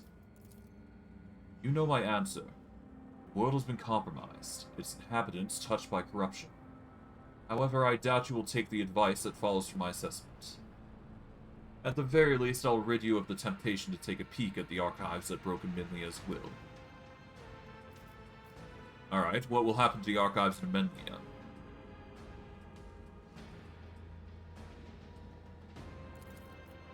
The archives will be destroyed to prevent this situation from ever reoccurring. Amenlia is my responsibility.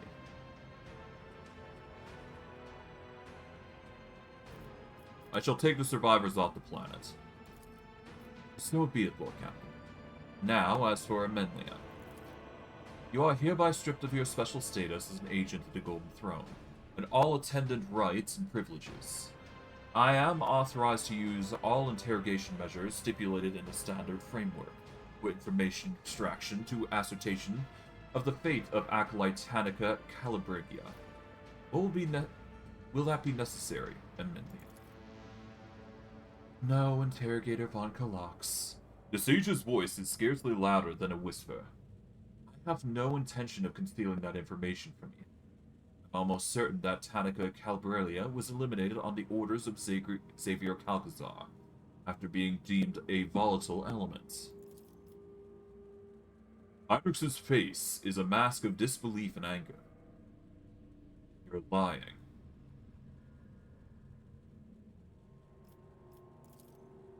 I saw one of Calcazar's documents when I went to retrieve my new orders. Only a fleeting glance. But with my memory like a pict recorder, it was long enough for its contents to be imprinted in my mind.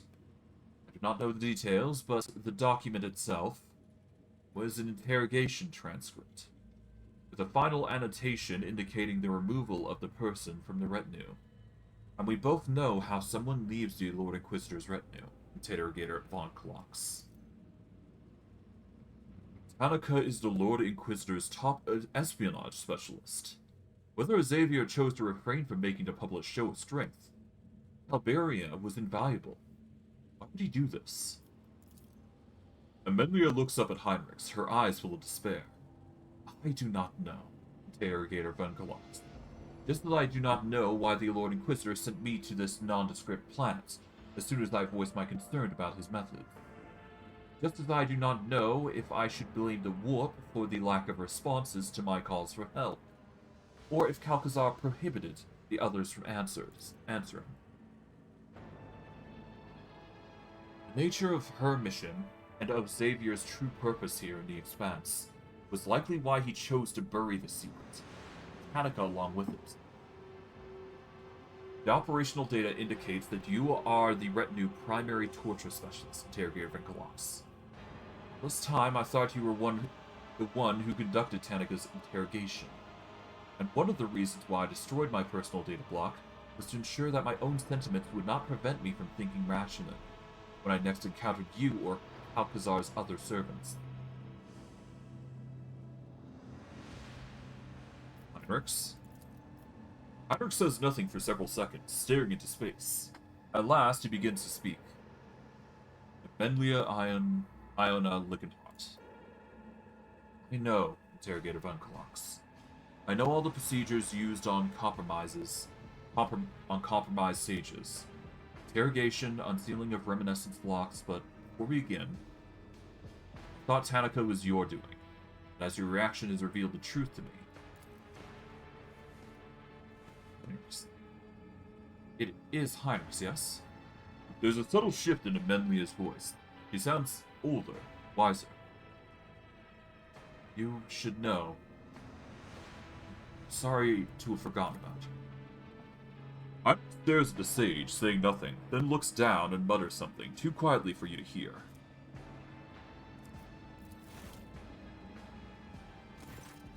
Heinrix turns to you. Thank you for your assistance in solving my problem, Rogue Trader.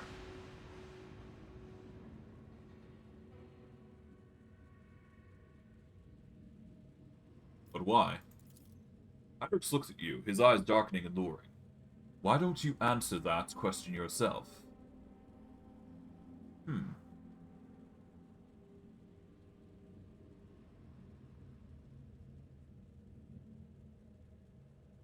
You did not want her to be subjected to your standard procedures. At yours or anyone else's hands, I assume. really think my actions are driven by such sentiments? Heinrix studies you intently. His face is difficult to read, but one of his eyes spasms briefly just before he turns away. We are finished here. The planet will be designated unfit for further use. The risks are simply too great. It'll take a few hours to deal with the excavation site and what diggers found there, but it will not delay us. When we return to the ship, find a minute to speak with me.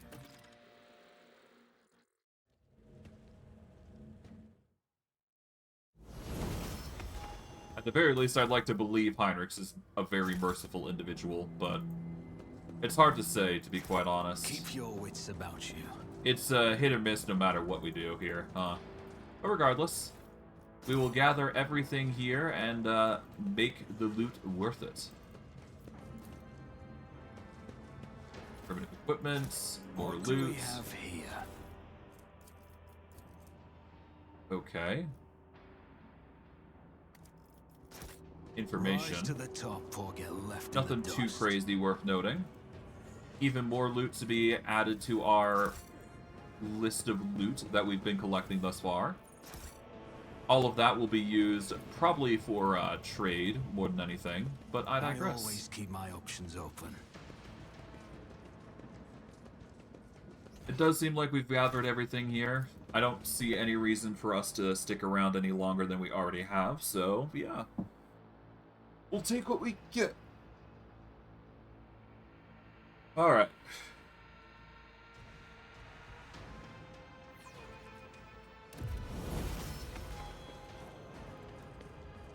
Now, how am I expected to get over here to get this little good box here? Is there money to be made?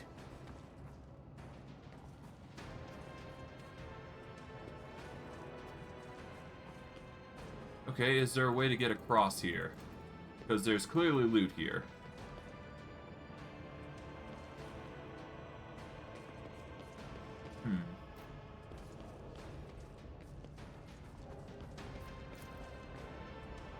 Always keep your eye on the price.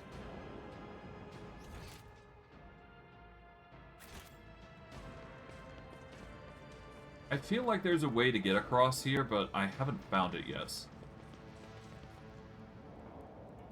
Where are we currently? We're in...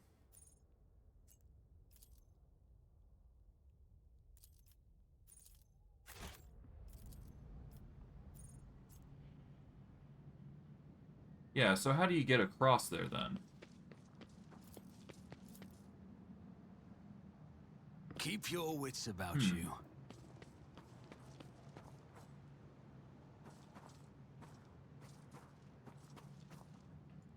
I have no idea. I feel like there's a way you can get to that area, but I think you have to go the, you have to focus in the dogmatic way, I think, if you're to go this route, but we'll have to see.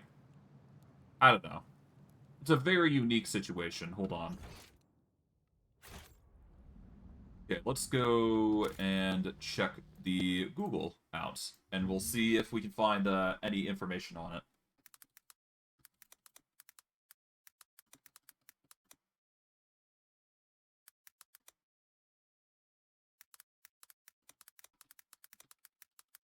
Let's see.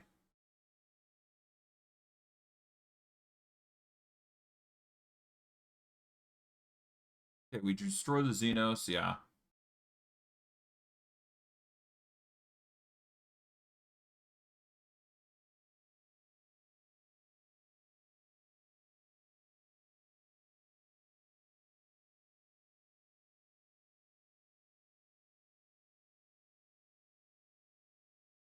Yeah, okay.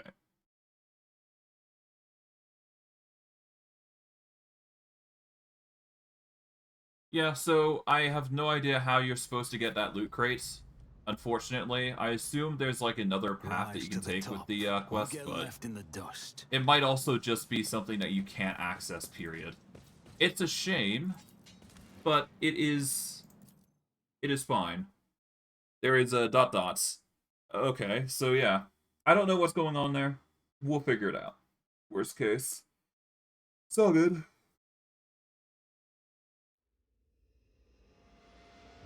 Regardless, we're going to go onto the ship, and we will talk with Heinrix now.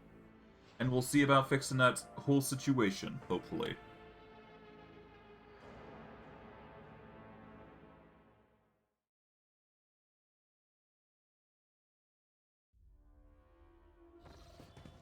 Okay.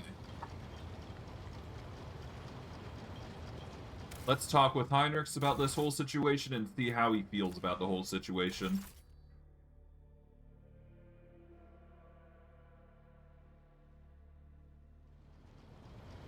Lord Captain, I thank you for your assistance with my mission. Thanks to rogue trader von Valancius, the Inquisition has stopped the enemies of humanity, even those hiding in its own ranks on this occasion. I will no longer be making any claim on your time or resources. Heinrix's face is frozen in an impenetrable mask, as if you were looking at a stone statue, not a living man. Everything Menli has said about Calcazar, should we be concerned about it? It is dangerous information, but you are already too deeply involved. In the Inquisition, there are two main philosophies: Puritanism and radicalism. The adherents of the former are conservatives who strive to follow the letter of inquisitorial doctrine in all matters. The radicals are more pragmatic. They believe that the end often justifies the means, and they use tools that a Puritan would condemn as heretical. Emelina used the powers of chaos to gain the upper hand against Xenos. I touched a cogitator built by cultists to learn its secrets. None of us is pure. Xavier. The craven-hearted say that the career of every Inquisitor ends in either death or heresy. The Lord Inquisitor has borne this burden longer than any of us. It would be naive to think that he had only ever used Puritan methods, and even more naive to suggest that such methods have in any way weakened his loyalty to the God Emperor. And that is all I will say on the subject. You killed your colleague in cold blood. Does that surprise you? It shouldn't. Despite his icy tone, the spasms arcing across his face reveal his true state. This is not the first time, or the last, I fear, that I will cause the death of someone close to me. There have always been reasons for it. Sometimes the reasons are dictated by duty, sometimes by my own personal volition. Alright, what are you going to do now that it's done? I will remain part of your retinue. That will not change. I will continue to accompany you until I receive orders to the contrary from the Lord Inquisitor, if ever. Who knows?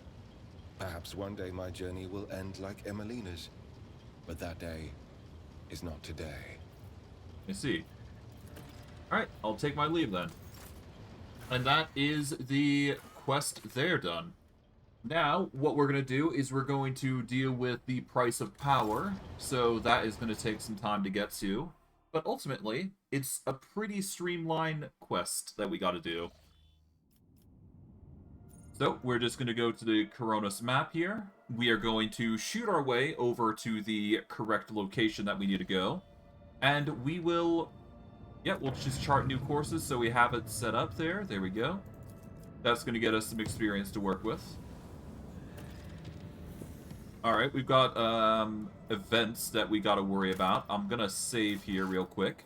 So that way I can set myself up for these. We should be good. Alright. Is there anything here that we need? No. There is something that we'll have to do once we get to... we'll have to do something at Janus when we get there. Okay. There's also something on Verbeo 6 as well, it seems, so we gotta do that. But that is a time thing.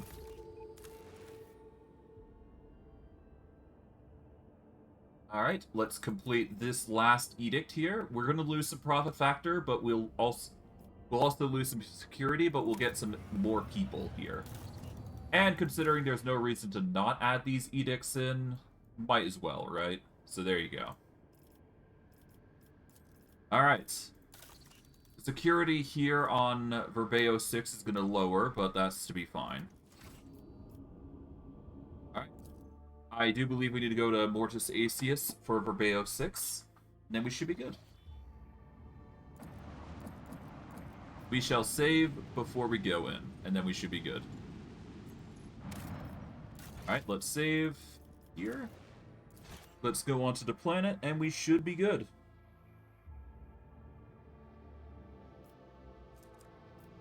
Explored. Okay. There we go. The world is preparing for a Groxback race across its central continent. This entertainment for the rabble will affect the production of the planet. It'll lose some efficiency, but why not let them have their fun? We could also forbid it, or we could send personal representatives to the race, which will increase complacency by 2. Why not? Let's send personal representatives. The people are stunned by the rogue trader's attention and warmly welcome the Lord Captain's envoys. Why not? Let's add more to the fun. We'll lose some profit, but I'd say that's a small price to pay. We'll repair here the hull. We're going to go to the world map, and now we need to go to the next area on our journey, which is going to be Janus. I kind of expected I was going to need to go there anyways, so we'll go to Janus with relative quickness. Because we do need to go there to get to Orselio Prophecy anyways, so it's fine. We're going to save here.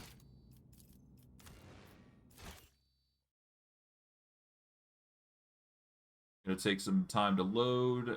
There we go. We'll visit, and we should be good. Alright, let's see what Janus has to offer us.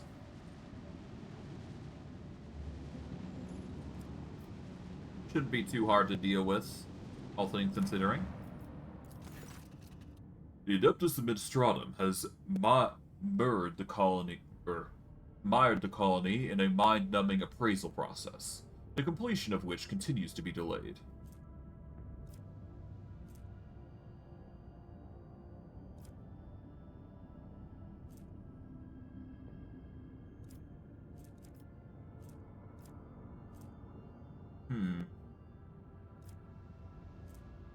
Use the Interium as a lesson in patience and acceptance. Why not?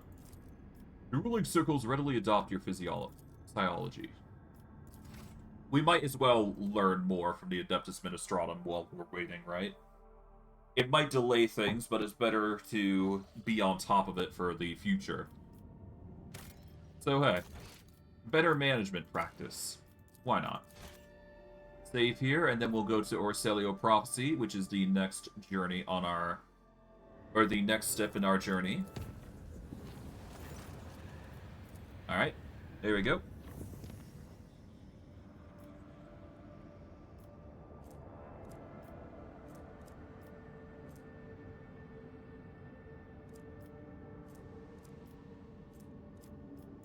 Alright, let's visit the Orselio Prophecy, and we should be good. Alright. Well, actually, no, we don't need to go to the Orselio Prophecy specifically. But we are going to need to go into the Corona's Expanse, and then we need to warp to the next area. Alright, so we need to go to Smundus Mundus. So we're going to save. And then we need to route ourselves over to Emperor's Palm and Frozen Prince, but that is going to be as we go along. We are going to reduce the difficulty of the route to unsafe, making it way easier to traverse. Which will be convenient for us. And off we go. Entry A201, 4866. 10 chronometer turns since the incident. Witness Hinde on 00110101. You claim that you left the Sanctum Navis under Lady Navigator's orders. Hinde on 001101. Affirmative. This unit acted in accordance with Maintenance Protocol TRN 08353. Step 1. Sense the sacred mechanisms for the duration of 15 chronometer turns. Step 2. You failed to inform the bridge about the imminent jump. I want to know why. Data unavailable. The navigator ordered that she be connected to the void ship, but she did not order the preparation of the machine spirits for warp transition. Cause: a ritual that cannot be identified by the unit's capabilities. This unit received the command to interrupt protocol TRN 08353 and exit Sanctum Navis. Entry M001-87-2330. Chronometer, 30 chronometer turns since the incident. No, please, not the fingers. I'm going to break one for every word of a lie I hear, coming from your mouth. Now talk. Please, you have to believe me. All we did was prepare the canvas and mix the Lady Navigator's blood on the paints. Then we were told to lock open the shutters so that the Lord Captain could see everything that was going on inside the Sanctum Navis from the observation chambers, and... Brox, Arma Glass cannot shield you from warp horrors. I swear it on my soul and the Golden Throne, Master Enforcer. The Lady Navigator only wanted to paint a picture for the ritual, or some such. That's all I know. She wasn't going to use the power in her eye, but I still got as far away from there as I could. That's all I saw, I'm telling you.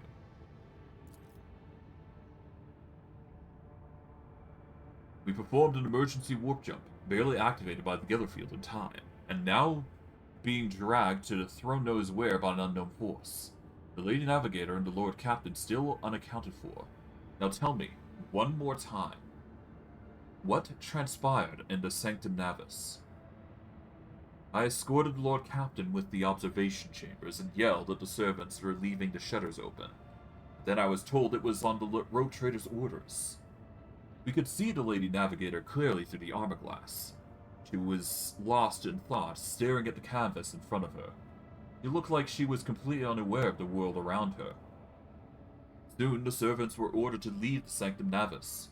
The Lady Navigator picked up her brush. In trance, she started dragging it across the canvas, painting one image over another, and another one over the last, and another. Then the Lord Captain noticed it.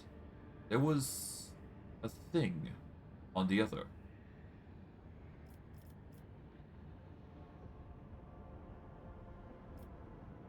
Oh, on the other side. The picture covered in a layer of fresh blood that was coming to life, but the Lady Navigator was oblivious. This was when the Lord Captain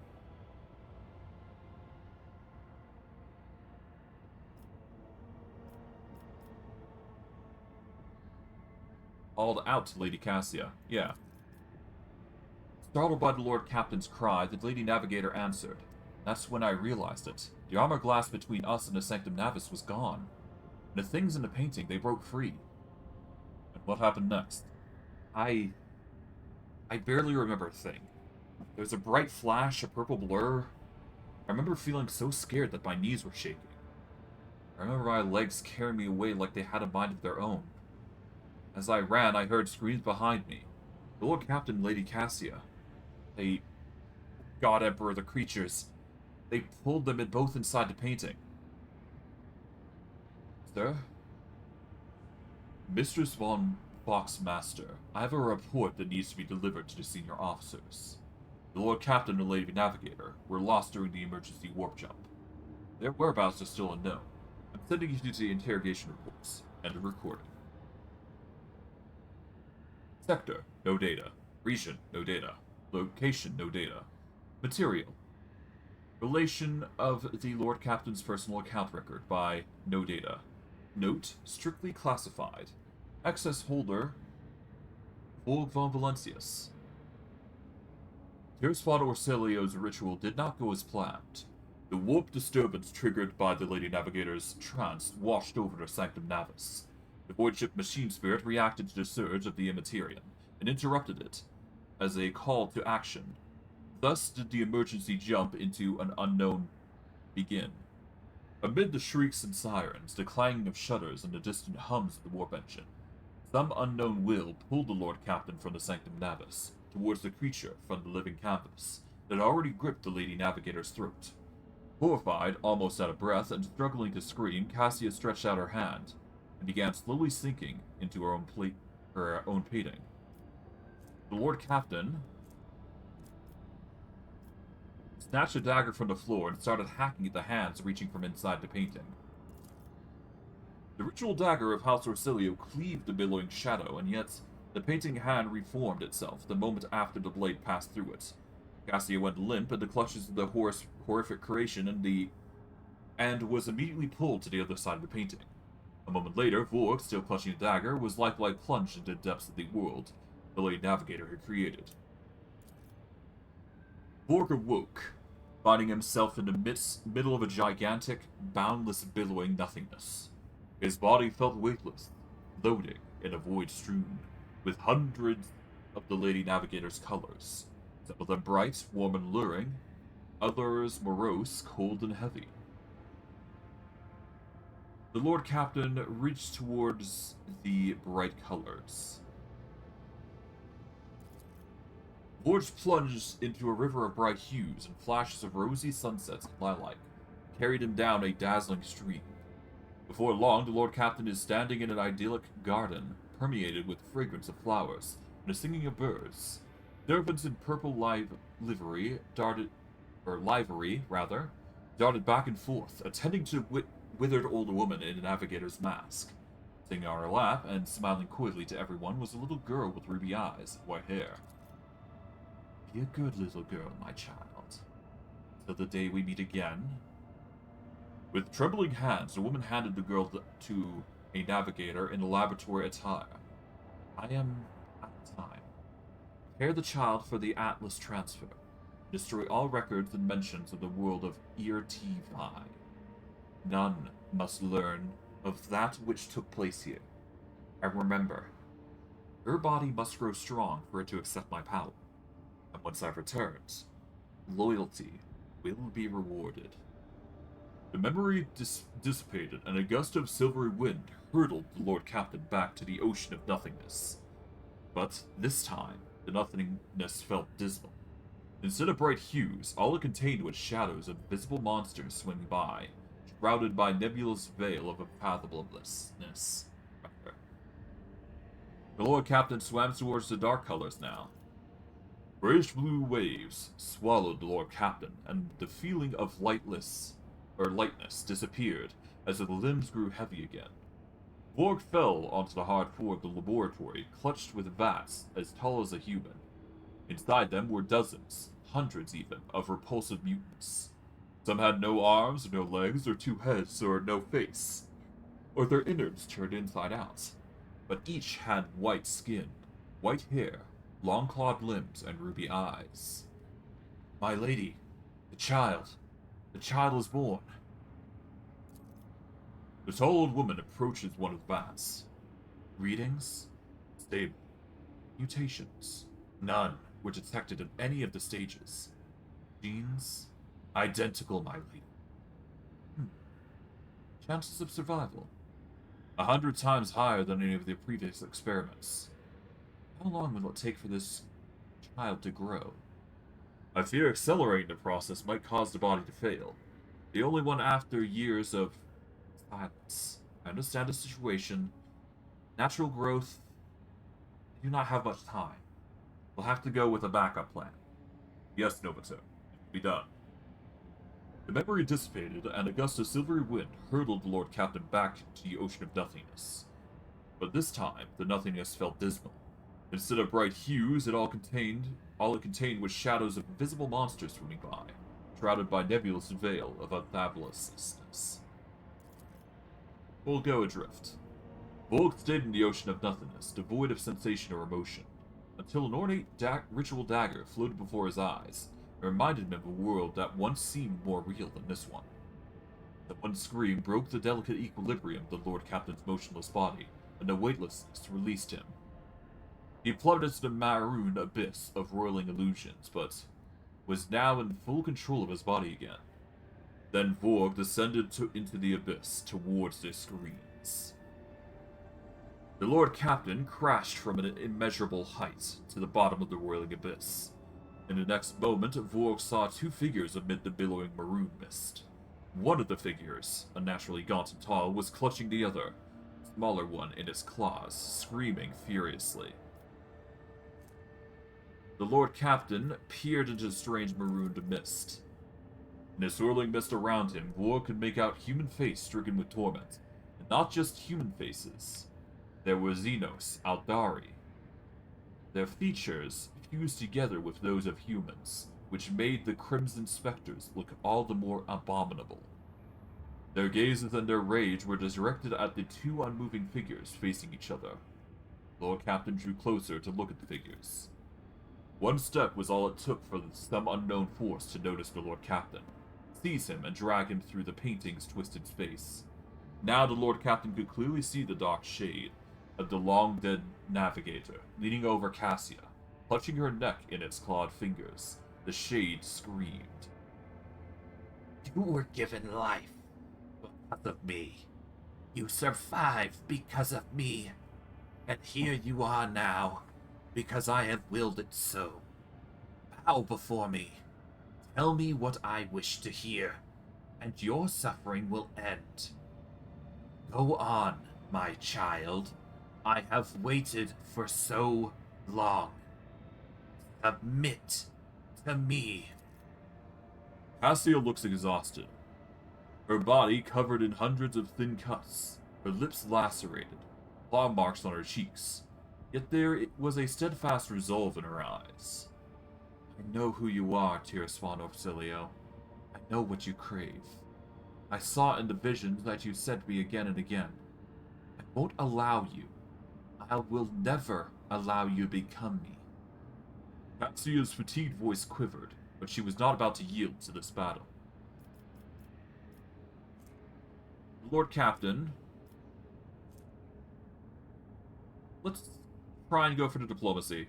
Urge the Lady Navigator to fight the monster to bitter end. There we go. Somehow I managed it. The Lord Captain's words attracted not just Lady Cassia's attention. Tiraswan Orsilio, finally noticing the presence of a living creature in the bizarre world, turned to face the interloper and lunged forward, seething with rage.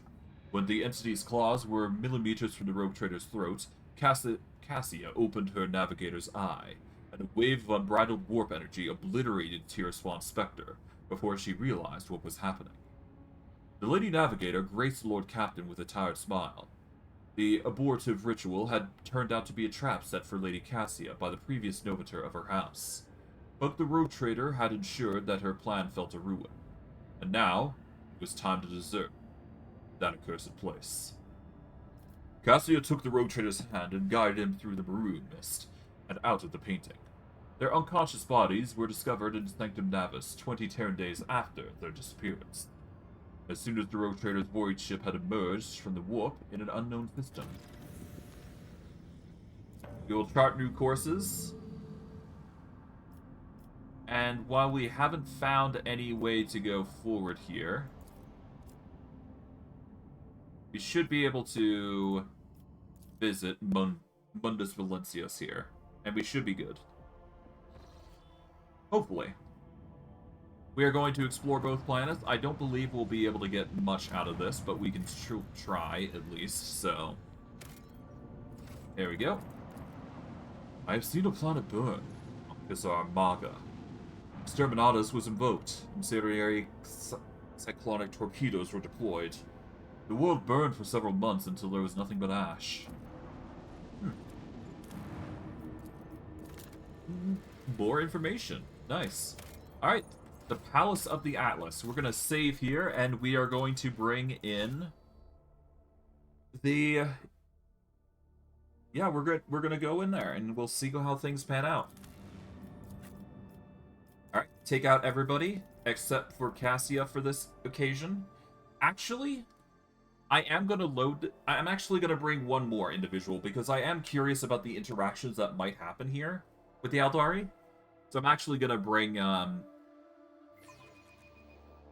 Isolda here. So we're actually going to load here. I want to try with... I want to bring Isolde here, I think. I'm very curious as to her reaction, so... we'll see how things pan out. But yeah, I'll bring one extra character. It's not like I'm going to be using them for combat anyways, so... it's more so just dialogue. And I know this planned to be a short one, so it's not that big a deal. So yeah, we're just going to take everybody except for Yearlet. I said the wrong name. Isolde is not Yearlet, but... then again, I'm doing a lot of streams with these sorts of things, so I digress. Regardless. We go onto the planet, and we'll see how things pan out here. Let us not dawdle. Alright. Grab this. Hard Navigator's camp. There is a ladder here that leads us to a demolition spot here. We are going to save to investigate. Honestly, this quest isn't that bad, to be fair. It's rather quick, all things considering. Success is the only outcome I accept. There we go, that was easy. We managed to get our hands on a plasma ring and a grenadier's backpack. The wearer and their allies are immune to damage from the wearer's grenades. The first time during the wearer's uses a grenade during their turn, they have a 50% chance to not expend a grenade. So, if you're looking to play a grenadier with a lot of grenades, that is a backpack you might want to consider. I'm sure you can make use of any grenade that you come across, because there is a plethora of consumables that you can use in that case. Always keep your eye on the prize. But yeah, it really just comes down to you guys on how you want to use your designs and all that, but I digress. For now, we're going to climb down. We're going to use a tech use here. Always get the job done. We grab everything. We get elite marksman gloves, which gives us ballistic skill. If we were a Drakari, that'd be really good, but we are not, sadly. So yeah. Success is the only outcome I accept. At least we're getting a ton of experience from each and everything here. That's cool. There is more than meets the eye here, but we... The noble families from your primary world are looking for any excuse to destroy each other, Elantark. But leaders must strive for unity among their people. Alright, let's save. I mainly just want to see the Lord Xenos check succeed, for the most part, so that's why I'm doing this in the first place. That's how it's done. The rune statues once depicted pages from the long history of the Aeldari. Keep your wits about you. But yeah, there's very deep Aeldari knowledge here. Thankfully, it's not Drakari knowledge, so there's that, I suppose. But it doesn't change the fact that we're dealing with always keep my options open. Interesting tech. We're gonna save here, and we're gonna see what's going on here in its purest form. Alright. Let's go have a word here. Halt, cursed child. We had to ally ourselves with the Xenos once more to stop you. No matter. It is a small price to pay for the liberation of House Orcelio, the chains of tyranny.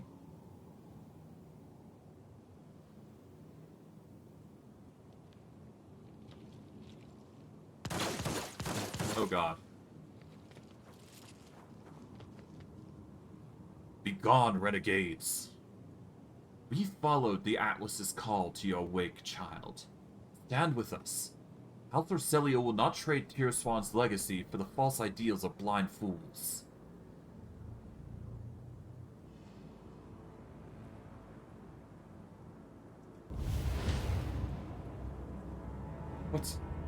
What's happening?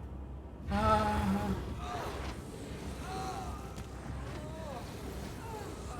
Oh god.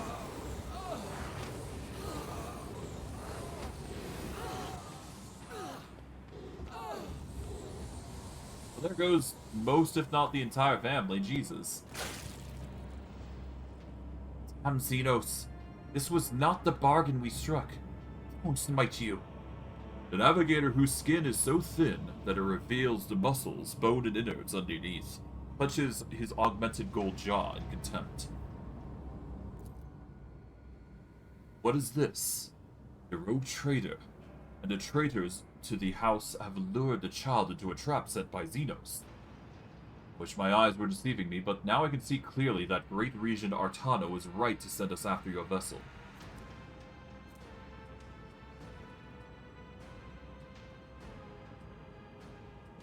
The sturdily built woman is armed with a pistol, and yet there are signs of exhaustion in her posture.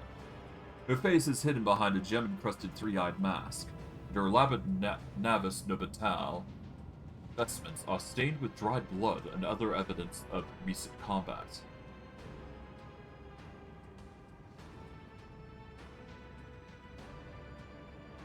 I too wish to be enlightened about what's going on here. You will stop defiling the remains of the hallowed ground of our ancestors with your semblance of speech, monkey. The Harlequin's bright clothes glimmer faintly in the dim light of the system star, and the sinister grin on his mask only adds to his menacing and aloof presence. The final act will soon unfold, where you will pay for the deeds of your ancestors. Stay put and wait for the puppeteer to pull your strings. Why are there Xenos ruins where the palace of the Atlas should be?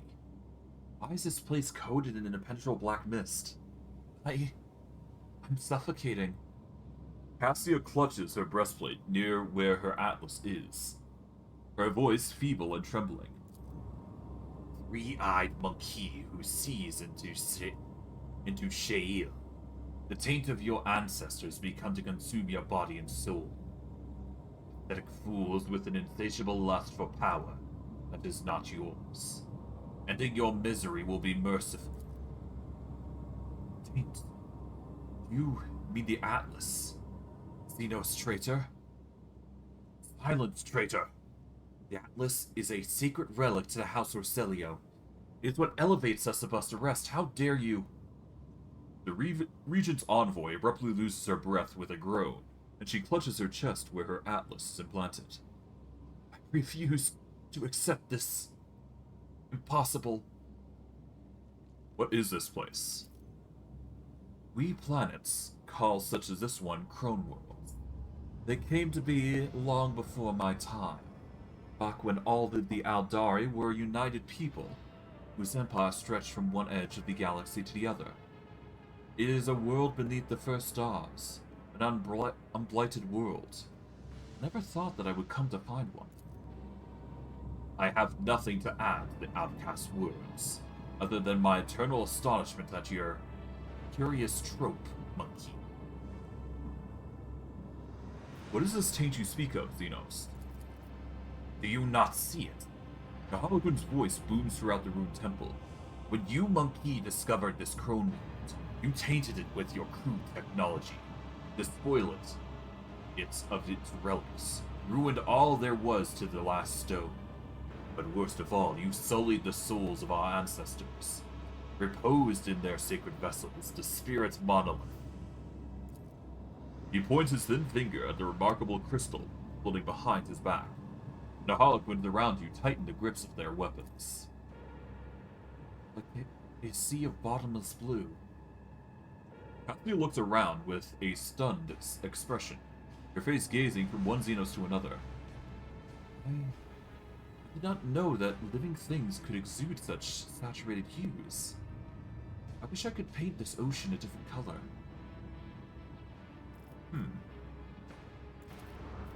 This enormous translucent stone shares a strange resonance with this place. You can sense the energy emanating from it. Mysterious, restless, coagulated. Resembles a giant harp that has been plucked out of its owner's chest. Its crystal clarity is pierced by hundreds of dark veins that have taken root within it like a terrible illness. Apologies there. How did the navigator of the House Orselio taint the spirit monolith? The experiments. This is where she conducted her experiments. Tisiphon. No, it's not possible. To consort with Xenos is to violate the word of the God Emperor. It is known that Tierspawn Orselio executed anyone who showed any interest in the enemies of humanity. Is that so? Then why is it that every piece of metal or fabric in this place bears our house coat of arms? Open your eyes. Quiet. The Harlequin's tone is mild, but it is not a request. I am unsurprised that the truth is hidden from your gazes, three-eyed monkey, who see into shale. I realized it the moment I met the first of you. Wretched. Begging us to help you destroy your own kin. I sensed it within you, our ancestors' call, their pleas, their endless torment. I knew that what you found was the Crone world, and I humbly waited for the day you would meet me. What is the meaning behind your words, Thea, Trope Master? You know the answer already, outcast. You've always known. What answer have you always known? Your lip glowers at Cassia.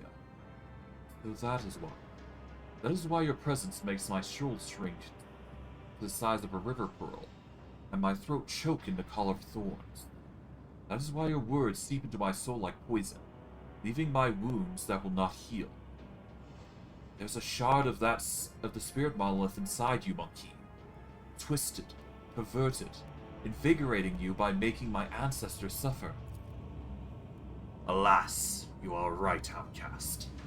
The ancestors of Three-Eyed Monkey sought to command the power of the spirit monolith, and yet they suffered failure time and time again. Eventually, they discovered a way to harness this power. A terrible way, torturous and unforgivable. They shattered the monolith into many shards, and weakened the souls within, and then they placed the shards of the spirit monolith inside their bodies to empower their abilities. I never wished to learn such harsh truths about my own house. Cassia buries her face in her hands, and you feel waves of despair spreading from her little lithe frame, which suddenly appear as fragile as glass.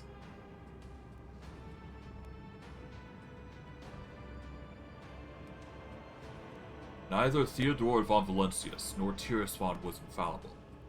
That doesn't mean we are powerless to rectify the errors of our ancestors.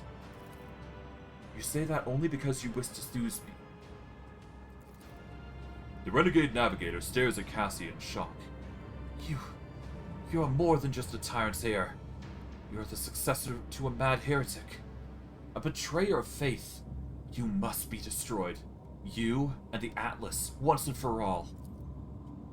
You think the solution is so easy, don't you, monkey? When you die, your soul becomes captive inside the spirit monolith. This process is deranging to our ancestors, who have served as the monolith's guardians for aeons. It is equally agonizing to the souls of your dead. The more monkey souls the monolith absorbs, the more volatile it becomes. The Aeldari and the monkey have spent many a decade battling for supremacy within the monolith, and its integrity is waning. You sense it too. The only way to free our ancestors from the pain is to separate the monkey taint from the spirit's monolith. My troop is here to perform just that. We will all play a part, our parts for today. When the final act of the age-coming tragedy begins, the monkey players will exit this world's stage. Sinister shadows dance on the Harlequin's mask as he draws an unknown device from his sleeve.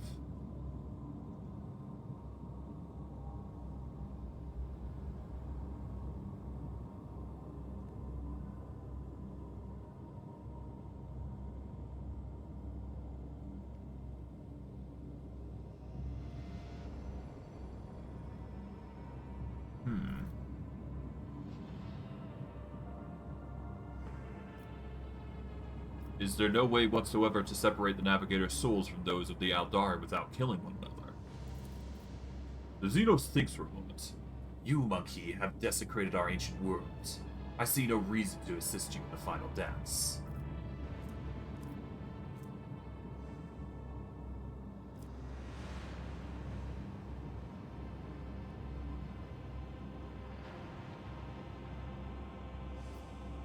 Cassia can bring death to her entire house with but a thought. What will become of the monolith if the souls of the Orcelio navigators were to leave their bodies all at once? ugly plot, to be sure. As the one who directs this play, I would be deeply offended by such a resolution.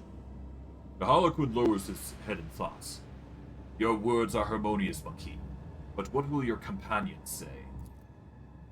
Cassia gives you a grateful nod and turns to the Harlequin troop. I cannot change the past, it is true.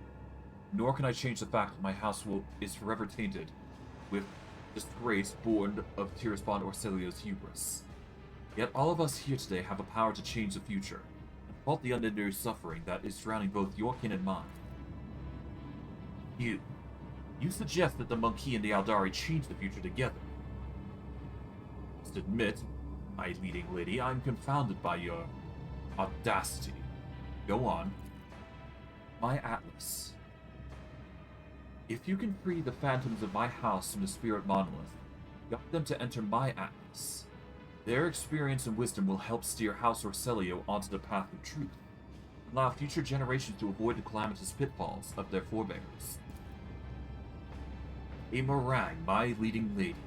The shards of the monoliths are lodged inside the chest of every monkey bound to you by ties of blood.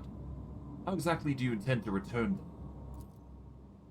I shall use the Atlas to sever my subject's connection to the spirit monolith, and then I shall extract its shard from every navigator house or Celia. This artifact is implanted at birth, but that does not mean that the ritual cannot be reversed. I witnessed its creation through Tirisfon's eyes in my visions. I lived it over and over again. Through the memories of Sathala clan, I can recreate the ritual that will return the souls of your kin to you and save my people lives.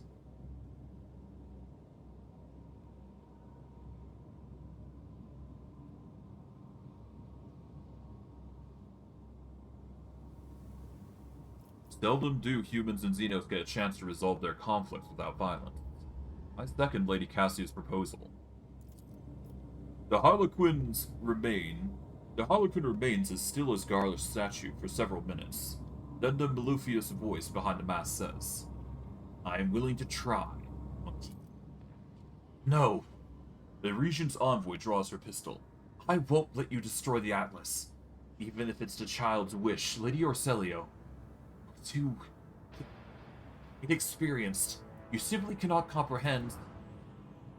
You address the future Novator of House Orselio, one who survived the massacre of Urak 5, who has lived the following an attempt on her life at the Palace of Dargonis, who has restored her house's stability in what scant time she has been free, while you, all of you, have spent years destroying it from within.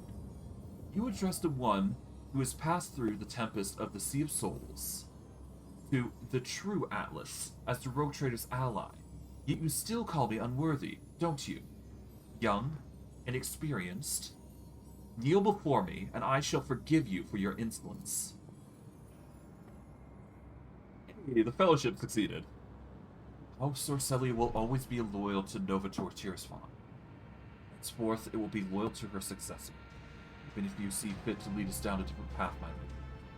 The Navigator's voice trembles with reverence. Are you done with your performance, monkey? Then stand aside and do not interrupt. There we go. We somehow succeeded that.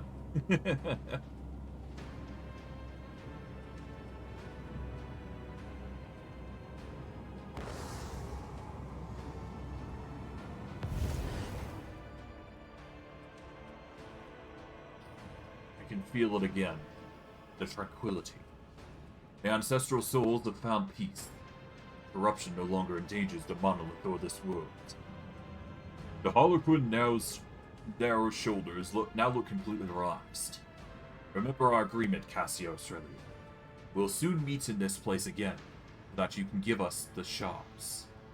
And now be gone from our world. And that is one of the few times that we will succeed that. Of course, some of the bodyguards did end up getting demolished here, as you can see. But that was unavoidable, unfortunately. That's just life for them. We're going to add these to cargo. And always add these to cargo, so we'll add those. There we go. We don't need those, as far as I'm concerned. We'll make some knowledge checks here, and we'll do some investigation here. And we'll go from there.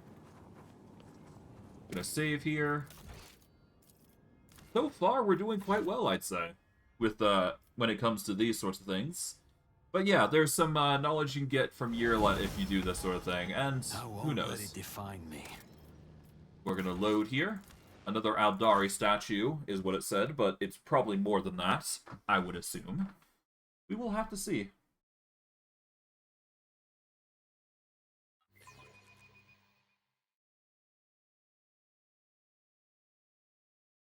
Alright. I always get the job done. According to the faded glyphs, the statue depicts an Aeldari hero who created 100 worlds and twice as many stars. Is there money to be made? Cool. There's another few checks here that we can do, so I'm gonna save and just investigate these.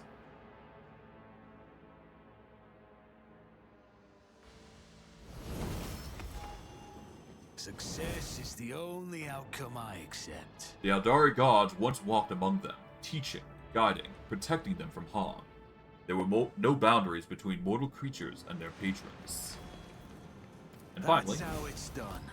This was a piece of an altar that the ancient Aeldari used for long forgotten ritual. Have a backup plan. Cool. But it does appear that the Xenos and the Aeldari, well, no, the Xenos and the humans are, well, humanity is going to be working even closer together, thanks to this whole situation. Hopefully, anyway. Oh, there appears to be more loot, though, so before we go, we should probably grab that before we run off. I always keep There's there's a chest here that we can loot, which gives us the Staff of House Orselio. This is an absurdly powerful staff for castigating, and reduces powers by 1. Keep your wits about Or you. navigator powers by 1, anyways. Grab this. And that is that, I do believe.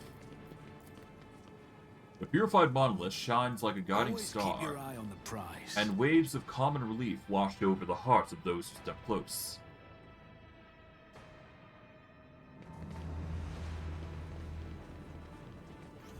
Alright, well, with that, we're done, I guess. We've also leveled up, so that's another thing, but yeah, we're gonna head off onto the ship, and we should be good. Alright. Now we just gotta talk with Cassia, and we should be good. So we are gonna go back to the bridge here.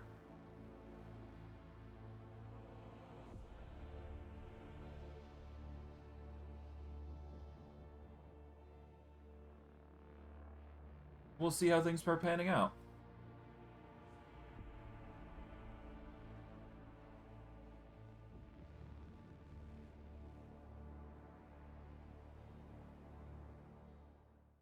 Okay. Now, of course, as we're on the ship, I am going to level up here real quick. We are level 42, and we get a talent and a common talent. So, yeah, we get a second tier archetype talent, and we get a common talent. Okay, cool. Let's see, what do we want? Nothing really sticks out there, so I guess we'll see what else we got here. I don't exactly want to focus heavily on the melee boosts, so we're gonna go with that. Or we're gonna ignore that, rather. First single target ability used by an ally on the Arc Militant grants 1 action point to that ally. Huh. Okay, we don't need that. As long as the Arc Militant has killed at least 1 enemy with a melee attack, all of the Arc Militant... Okay, so with a melee attack, we ignore that. Okay. Devastating attack also reduces the target's armor by 7 and toughness by 10 until the end of combat. It does not stack, though. That sucks. Okay.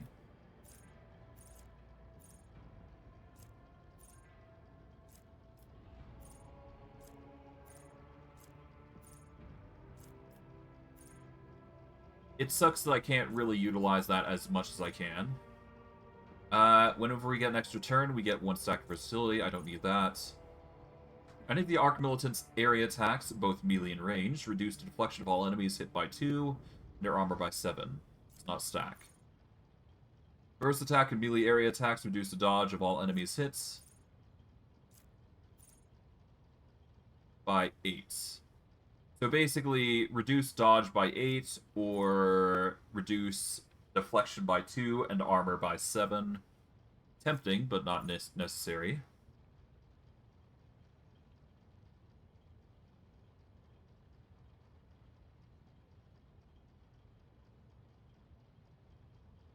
Exploit weakness is only good if it's reduced by allies, so not the best there. Flash fire is just in general good, but eh. Focal points. 15% damage to targets that have a priority target. The target that enemies will attack first if able. Isn't this just a straight 15% damage boost because we're the only ones being targeted? Yeah, I think that's just a straight boost to damage. The Arc Militant deals 50% damage to targets that have a priority target, regardless of whether that target is the Arc Militant or someone else.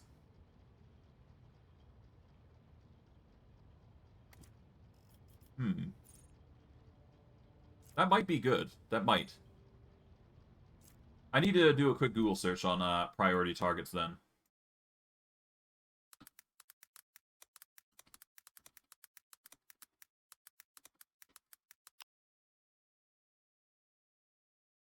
Alright, let's see.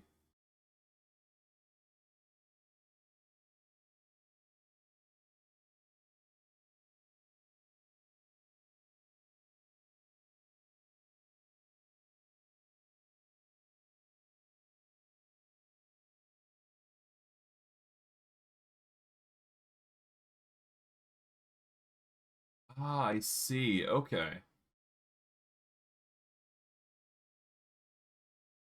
Okay, so to be a priority target, you have to have a, I just had to check to confirm. So, focal point is only good if you have something like a warrior. So, if you are using a warrior, you can get a priority target by using Taunting Scream, for example. That is a warrior-specific talent that you can get. It's basically like a taunt that you can get. So that's basically how you determine what is a priority target and what isn't. Let's see.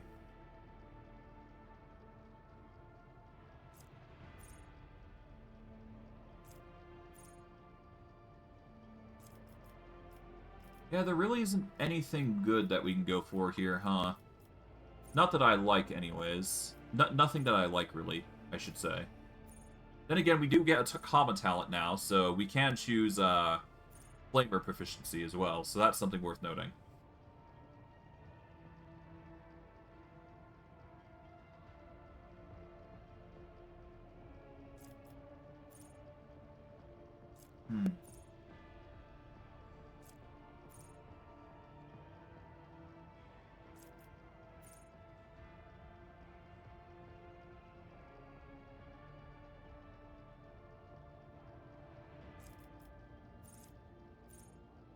I'm not going to get Breaking Attack, but I think it's going to be wise to... Critical damage against targets that are stunned, prone, or blinded. I guess Contempt for the Weak is actually going to be way better. Because we are going to be knocking a lot of people prone anyways with our attacks, with Devastating Attack. So impact damage is probably going to be good for us. So we're going to grab that, and we are going to then grab some proficiency in flaming weapons. Or a flamer, rather. So, flame weapon proficiency. There we go. It's an odd choice, getting flame weapon proficiency, but you'll understand why I'm doing this, because, well, you'll easily understand why I'm grabbing it. I'm going to be grabbing those, because I do believe that is going to be the most interesting. Now, we no longer need the weapon of righteous justice. It is a dogmatic weapon, I don't need it. Besides, we got heavy flamers and all that jazz now. So we're going to take advantage where we can. And I think the most fun thing is going to be the Judex here as one of our weapons. But we'll see, we'll see. Let's see. Alright, the only weapons we can equip here are the Judex, the Heavy Flamer, and that's about it. But that's perfectly fine, because we've got 2 heavy weapons now. We are truly ready for anything that comes our way. And the Heavy Flamer is going to be a fun usage here, I think. It's going to be one of those fun abilities that you can use, and my god is the area of effect going to be nice. It'll help us deal with the situation where we can't really narrow our attacks, but hey, it's only going to be one shot every single time, so it's really situational. But all the same, it's worth it. Regardless, let us go over to Cassia here and talk with her. Hey there, Cassia. Oh, how nice of you to grace me with your presence. I was just thinking back to our journey to the Palace of the Atlas. That is, to the world of Xenos. Remembering that most reckless act has enveloped my mind in a whole palette of hues. But when I think of the great risk you took for House Orselio's and my own sake, an azure shawl instantly descends on my shoulders, and amber sparks flash inside my soul. Please accept my sincerest gratitude. So now you are the full-fledged Novator of House Orselio, then? You of all people should know that succession is a lengthy and tiresome process. While my entire house is busy preparing for a grand council at which I am to ceremonially inherit the late Tisiphone's title, I have decided to remain by your side, to relish just a little more of this carefree liberty. For as soon as I am summoned to do my duty, we must say our farewells.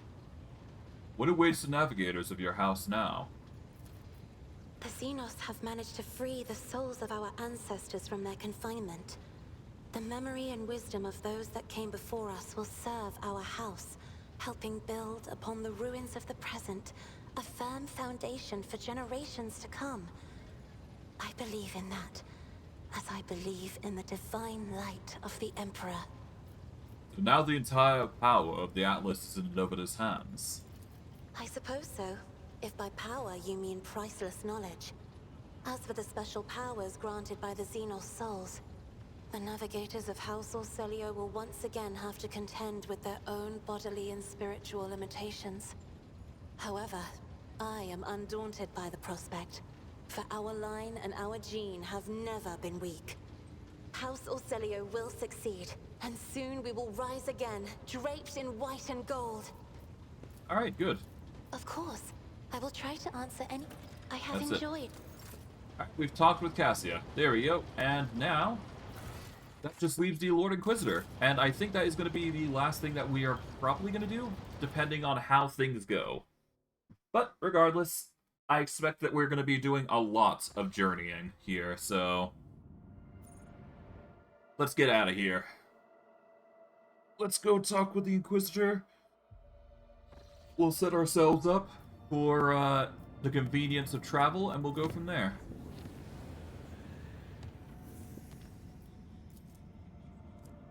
There will be an eventual warp lane over to the Frozen Prince and the Emperor's Bomb, but we need to do some quick travel first here before we do anything. Now, if I recall correctly, we go into... let's go into Collie Management just to make sure we got everything. There we go. Captive Xenos has been done. And the only other thing, as far as I'm aware, is just dealing with the Lost here, which is going to give us 5,000 Fellowship rep, but, yeah, that's a really dicey and shady situation, but I digress. We'll be fine. I'm going to add a bunch of things to cargo. We don't need this, don't need this. I don't really need a lot of things for now anymore. Let's see, you are a Astartes Flamer. Yeah, we can't wield Astartes equipment anyways, so that's fine.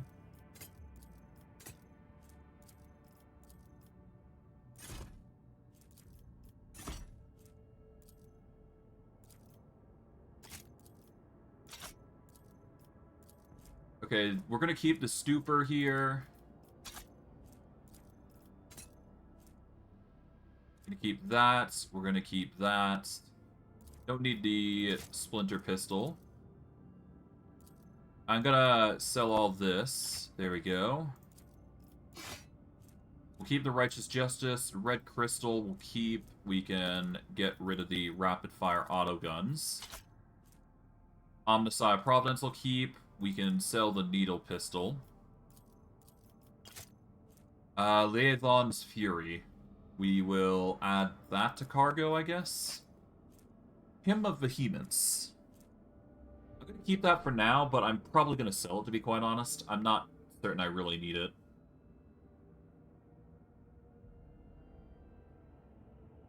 Yeah, I need bolter weapon proficiency, so I might keep this around for now, but I'm probably going to sell it eventually, so... We don't need the heavy flamer, we don't need the heavy bolter. I'm going to keep it around, though, just in case. Guardian long rifles, we can sell. Don't need the Fusio gun, don't need the Melta gun. Eyes of Hecticon we're keeping. Jin Blade, sell. Sell. Desolation, sell. The cargo.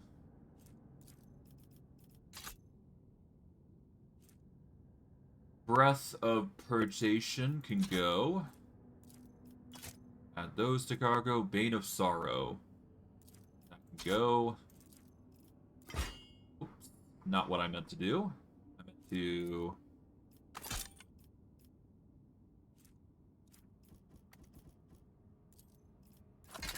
There we go.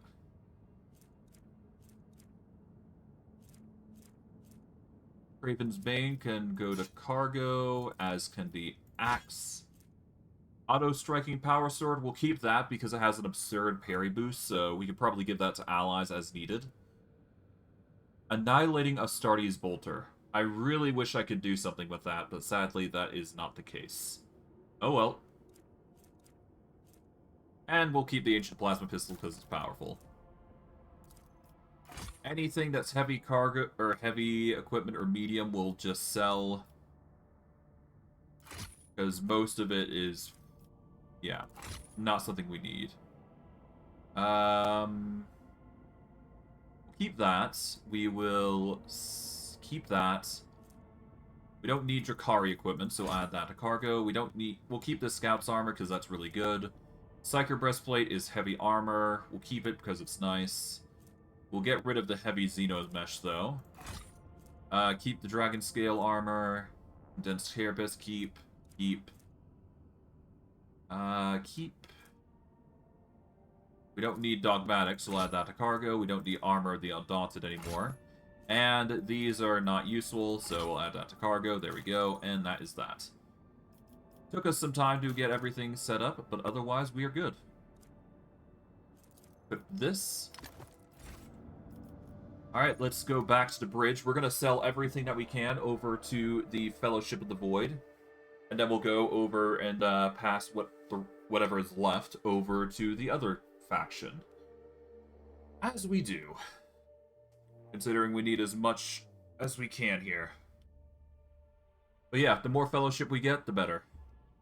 That is going to get us more loot, I would imagine. So, yep. Alright, Fellowship of the Void. Sell as much as we can. We've managed to get a few ranks more. We're not nearly there yet, but we're getting close. Okay. Whenever the wearer has 2 melee weapons equipped, they gain weapon skill and critical damage. Nice.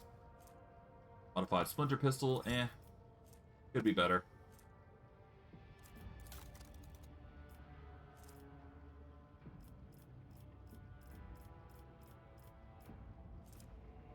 Alright, and Kasvala mission. Trade what we can. We get another level up. We get the flash. And we automatically pass any coercion tests if we wear the Inquisitor's badge of office. Alright, that's pretty good. That can actually be really nice against any Inquisitor we come across. Okay, so if we need to do any coercion tests, we can just immediately pass them, I suppose. That's not bad. It means we can make coercion a dump stat, worst case, if we need to. Not that we have to, but it is an option. Regardless, off we go.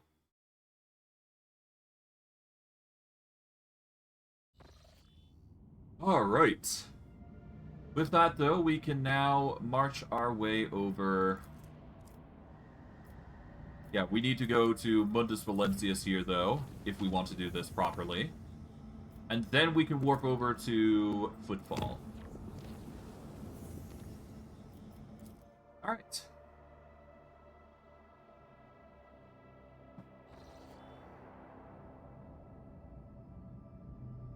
To Footfall we go. Let's save. And see what's going on.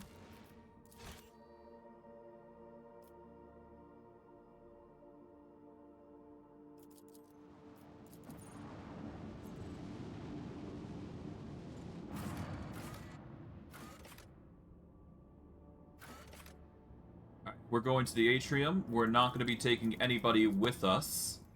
We're just going to go it solo, as we do.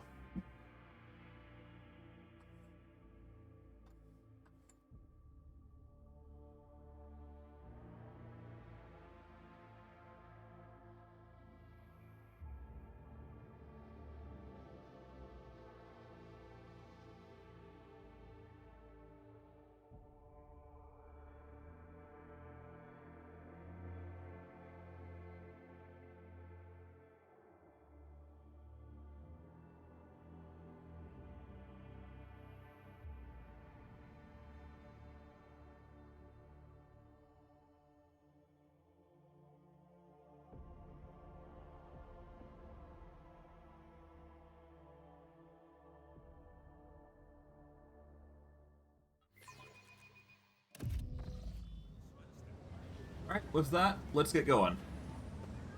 Is there money to be made?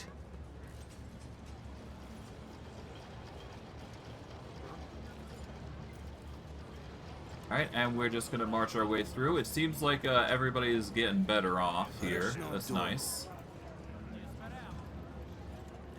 Yep, people are no longer in a fit of situation here. I always keep yep, my by options open. order of the Lord Inquisitor, we can now go in. It's closed to outsiders, but we got a report that we can go in. So, it's finally time to meet the Lord Inquisitor once more and talk with him.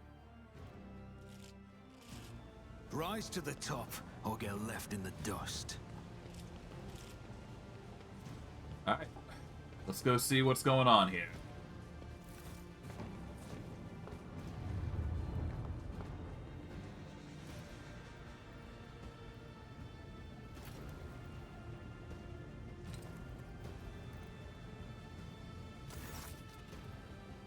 The Lord Inquisitor is engrossed in studying star system charts and reports, which are amassed on the desk like the ridges of a formidable mountain range.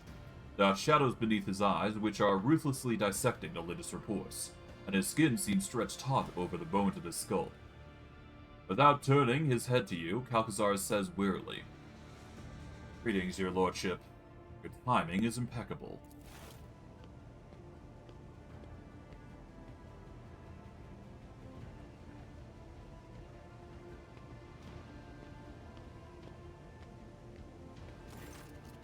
An aged servant, with the bearing of a veteran, approaches the two of you. In precise movement, he replaces an untouched cup of cold recap in front of the Lord Inquisitor, with a new one, slightly steaming.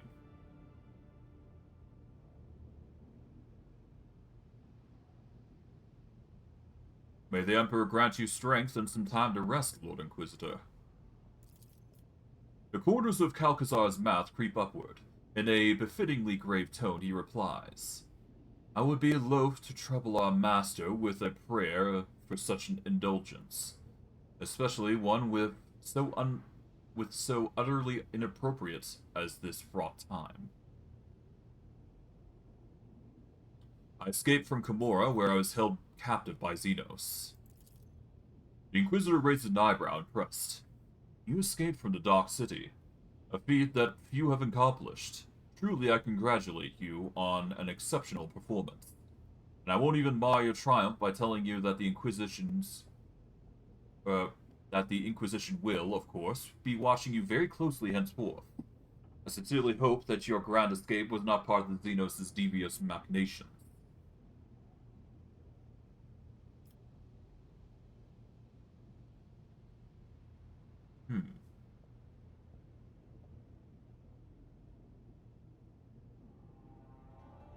What is the current situation in the Expanse? The cults of the Final Dawn and Drakari raiders are vying with each other to see who can cause us the greatest turmoil. I've mobilized all the forces I can repel the attack. Or can to repel the attack, rather. Which is why we are still alive. Combined militia brigades are hunting for Xenos and guarding convoys, and expeditionary platoons under my command are crushing heretic rebellions. The situation is unstable, but I will not pretend that I was prepared for this crisis. However, we have not lost our footing yet. What has promoted Drakari to act so brazenly? Prisoner interrogations indicate that a relatively major political upheaval has taken place in Camorra. The Cabal of the Reaving Tempest has lost its grip on authority and become a target for enemies and rivals. Many vassals and members of the Cabal decided that fleeing to real space was preferable to waiting in Camorra to be killed. Oh, so that... accidentally we may have caused an upheaval there. Why has the cult of Final Dawn become more active then? The warp is raging. Its baleful sign always portends change, and crises beget desperation. The most fertile ground for heresy. I believe the Archenemy's servants think their time has come. Or perhaps this day was marked in their profane scriptures as the date of the end of their existence.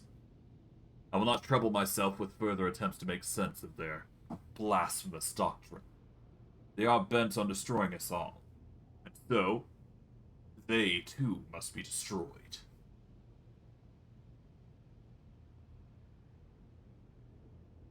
You have mobilized all forces, but not House von Valentius. You are not standing before me now. While your status remains unclear, I prefer not to requisition the resources of von Valentius' protectorates. Your people dealt with the Erlon de Cruel's ancients, and with Xenos raids, and that was enough for me. But now is the time to add your might and talents to the scale. But you must have an ingenious plan to save the Expanse, then. The glance tossed at you is like a shot from the auto pistol at point-blank range. If such a plan were to exist, information about it would be the utmost secrecy.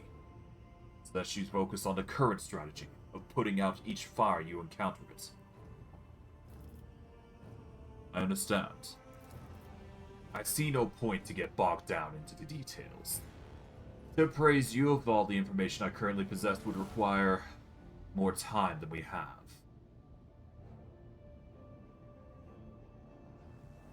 What was the dispute between you and Caligos Winterscale about?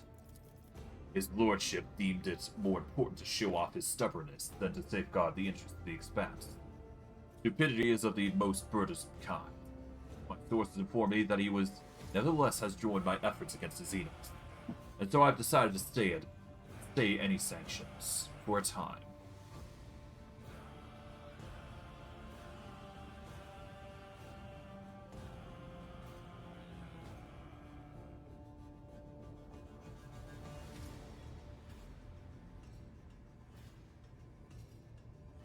Why do you think he acted that way? His lordship has long displayed a susceptibility to corrupting ideas. His loss of interest in managing his protectorate and his appetite for violence drew my notice some time ago.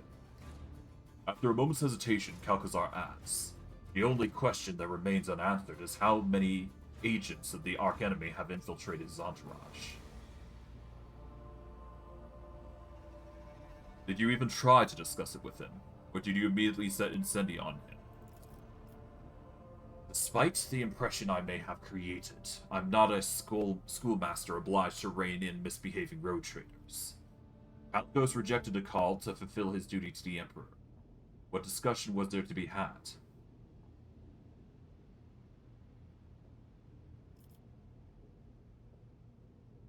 I see. Rest assured that his lordship will face the consequences of his actions. Are you aware of the changes Incendia had wrought on footfall? Naturally. Her ladyship has done me an invaluable service by taking on a task instilling order on the station, though her style of leadership seems unnecessarily brutal to me. On the whole, her actions have not exceeded the bounds I set.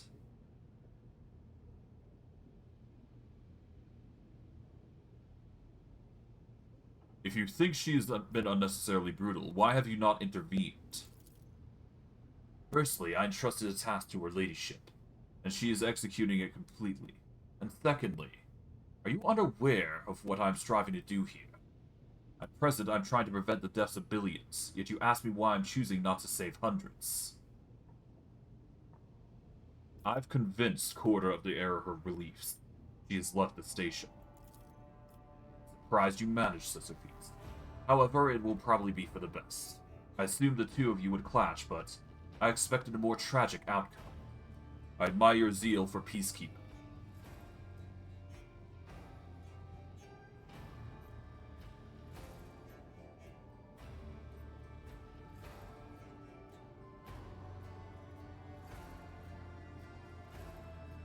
I think it's better we confront him. One of your acolytes, Amenlia, accused you of cooperating with Xenos. I would remind you that the particulars of the Inquisition work lie far beyond a rogue trader's purview. But given the circumstances, yes, Acolyte Leichenhardt's words are true. It has been several years since I established contact with the Jakari. They informed me of upcoming raids and I thwarted them. I kept the Expanse safe while the Xenos were absorbed in their internal squabbles, which is of little interest to me.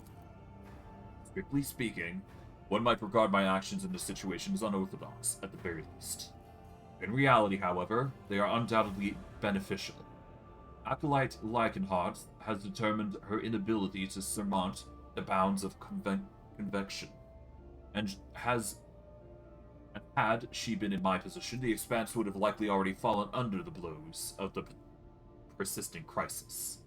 Fortunately for you, she is not.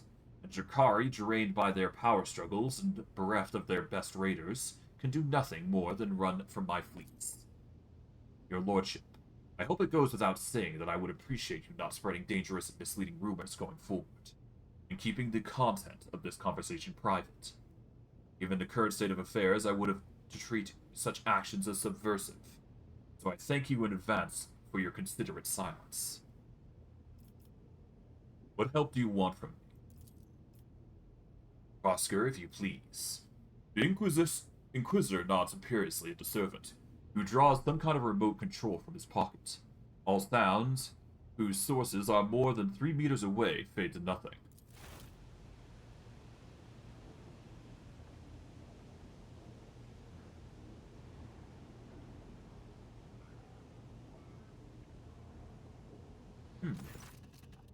To my chagrin, the ability to be in 2 places at once does not number among my talents. That is why I wish for you to serve in my stead. I place such trust in very few people.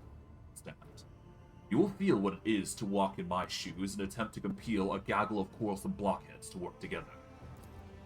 You will reconquer Euphrates too for me. The Inquisitor gestures to the servant, and a silencing field disperses. Prosker, another recap. This one has gone cold.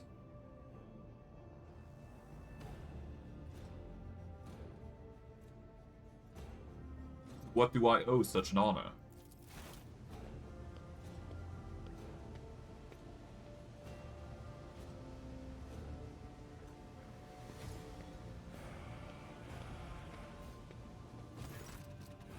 To whom else could I entrust this mission? No need to feign ignorance, Von Valencius. We both know the shortcomings of the other candidates for this position. At present in the Expanse, there are 2 people with the perspective and steady hand required to control the situation. And they are both standing in this room. So if you will, dispense with the humble rogue trader act and win this war for me.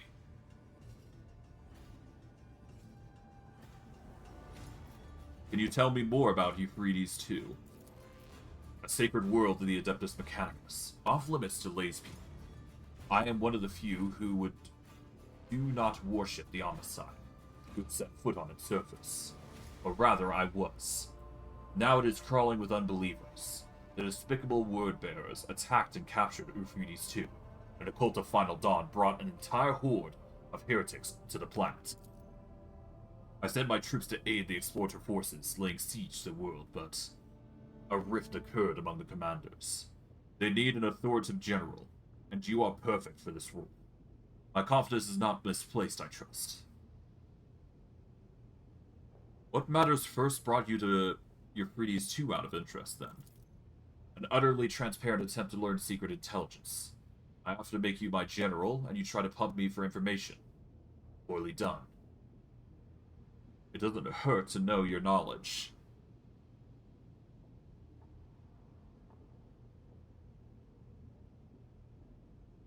The word-bearers went them themselves. They didn't just send their puppets. Clearly, the stakes for them are high enough. Erlon the Cruel has stirred his profane self to make a personal appearance on Euphrates II. Kunrad Votvir, incidentally, is also there. I hear you two have unfinished business. Him, I will generously leave to you. When you are finished with him, you may simply dispose of his mortal remains. You need to surrender them to the Inquisition for an inquest. Consider it my gift. And what do they want with Euphrates II? The reason behind the machinations would be pure speculation at this point. Bring me prisoners to interrogate, and perhaps we will gain some much-needed insight. What forces do we have in that place, and what is the rift occurred between the commanders? Explorator Fleet Divine Conjunct 7821 recalled its most combat-ready units to retake the world. They were supported by the most powerful strike fleet and a group of deadly allies. I dispatched a pack of space wolves to hunt down the transgressors. Unfortunately, the leaders have failed to find a common language. The esteemed Thorvald is at odds with the conclave, the Mechanicus Battle Congregation. And the Almasai's servant find Thorvald's strict nature off-putting. And neither group is fond of militant Sivik, who commands my forces. We're not fond, to be precise. The esteemed militant perished along with his ship a week ago, when his noble allies failed to support his offensive. How did you manage to enlist the aid of the Angels of the Emperor, then? I must remind you that I'm still Lord Inquisitor of the Corona's Expanse, not merely some... You always say Forsheer? Some Brock-bothering prick? I'm certain rogue traders at times allow themselves to speak of me in an overly willful manner. I should not give you the cause to doubt my authority. I understand. You'll be given details when you arrive in orbit around Euphrates II. I will smash the heretics, then. I never doubted you, Worship. The Emperor protects. Good. Let's do this. Balcazar nods at the paper that the servant is deferentially delivered to the table. This document attests to the extraordinary powers you have at your disposal. I'm counting on your success, fool.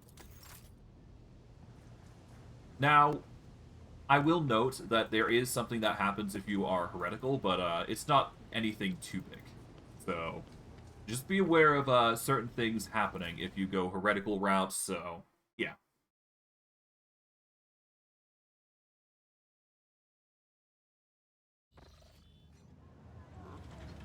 Regardless, let's go. We've managed to get what we need, and now we're going to head out here. We don't need to really do anything else here, I don't think, so we should be fine. More than anything, we're reaching the near end of the chapter here, so Is there money to be made? We got quite a bit to do. Alright, let's go back to the Void Doctor, or Void Doc. The weapon system? It's basically a D100 system. And depending on what you use as a weapon, it really just depends. For what I have currently, I am using a backpack that basically negates my rate of fire. So, really, if you're using burst fire weapons like I am, you are going to have a negative normally. But thanks to this backpack, I'm basically negating the negative and actually getting a bonus to hit. Which is a very convenient backpack to have. Considering the to hit is very horrible on heavy weapons. And because I've recently just gone to Flamers, it's basically one-hit AoEs, so really depends on what you're using. But I digress. We have managed to talk with the Inquisitor, and there is only one thing I am going to be doing, and that is going to be going to the next area. I do believe we're going to have to make a bunch of skill checks here, but we need to go to the Emperor's Palm now. So we are going to need to warp there. The best way is to go to Cranarch here, it seems. So we're going to go to Mundus Valentius here first. We will warp then to Cranarch here, and we should be good. But yeah, this entire game runs on a D100 system, both for skill checks and attack rolls. It's a percentage based on how high your bonuses are, basically. Regardless. Alright, Nola Septum. We can reduce the difficulty of the warp jump here by warping to here. We're going to make it unsafe at least, and then we should be good. But instead of actually going to Emperor's Palm immediately, we are actually going to be going over to the Frozen Prince. This is mainly so that way we can get more bonuses. Well, mainly so we can actually get some more benefits, because there is a battle that I'd like to do here first. Mainly. Alright, there we go. We are going to chart new routes. This is the last route that we've got here. Alright, we're going to visit this and let's go in and see what we find. Alright. Let's explore the 4 planets. I do believe there is one planet that we've got to explore that we can delve into, and we should be fine. Okay, there we go. This is the planet that we need to jump into, basically. I will get to that in a moment. But for now, let's explore the planets, get 200 experience here and there because of the scanning. And we should be good.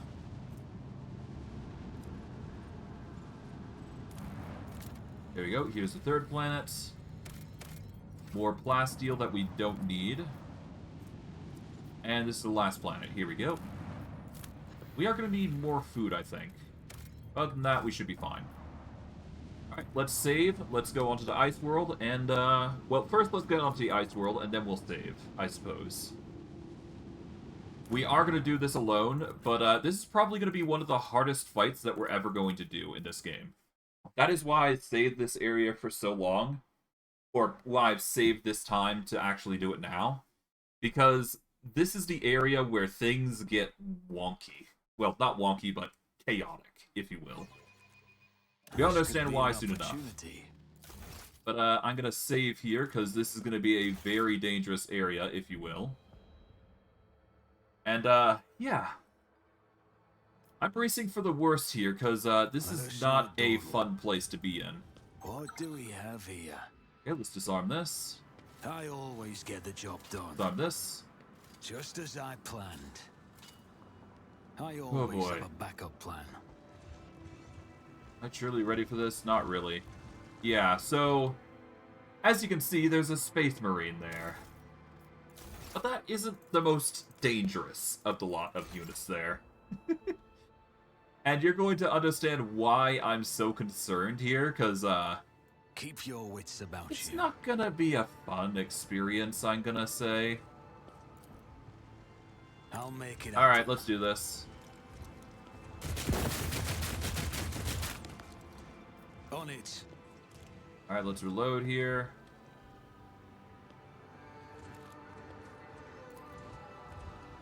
Alright, let's wait for this guy to actually get into position. Once he pauses, we should be good. There we go. There we go. But I will grant none. Alright. Cover. Alright, so we've got half cover here. And full cover here. I'm gonna put myself in full cover here, I think. No, here. But there's a reason why I set myself up like this. Because we've got 2 Space Marines at this. Yeah. We got a Space Brute, if you will. And they're not fun, if you can imagine it. And the cultists are going to be in an interesting situation because they're going to be attacking this ferocious Hellbrute as well. So yeah, this is an interesting situation to say the least. Let's move back to full cover here. This will help our defenses, if you will.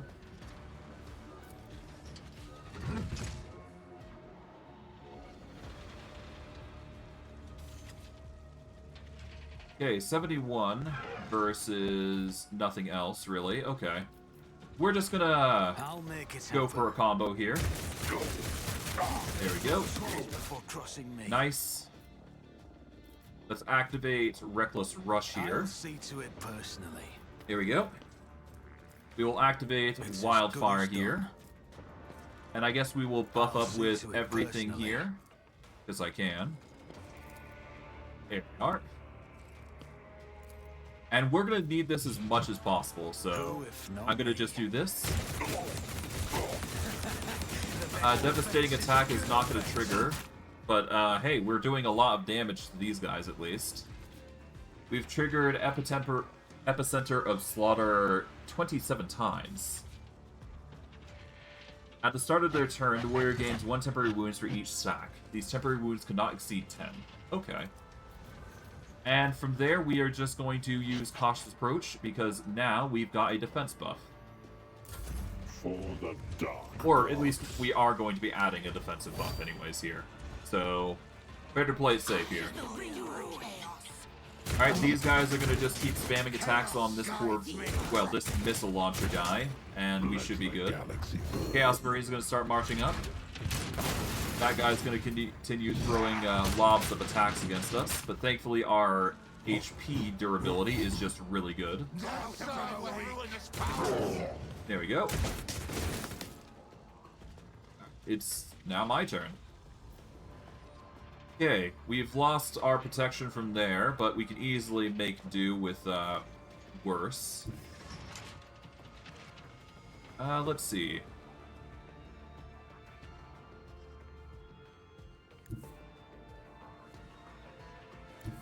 If I go here, I can get half cover at least, so I guess I'll go here for now.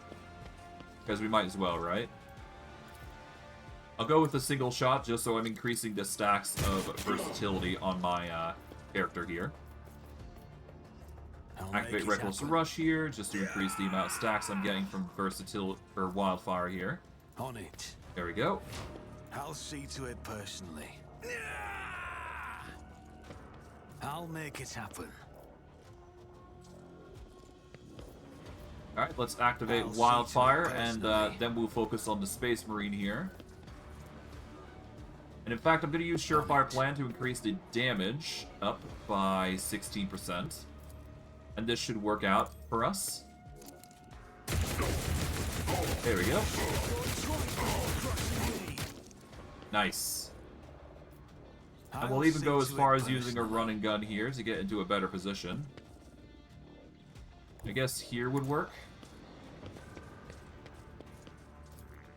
There we are. Pop. Nice. That's going to increase our stacks of versatility, which is pretty good.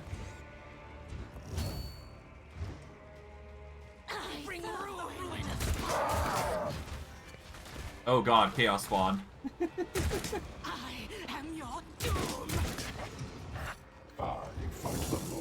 Nice. Ooh, I got kicked. Ow. I seethe with purpose. Okay, chaos spawns are starting to come in. Okay. We are looking a little worse for wear, but it could be... We could be worse off, to be fair. Okay, 98. That's not bad. We also got a flame that we can utilize, if we so desire. Either by single target or multi-target.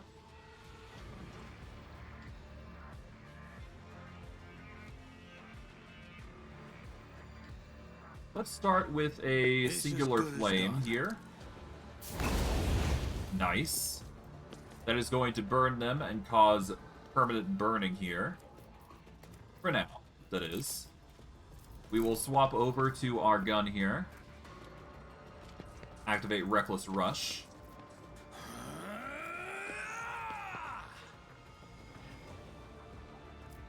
Alright, Wildfire to come in for extra damage here.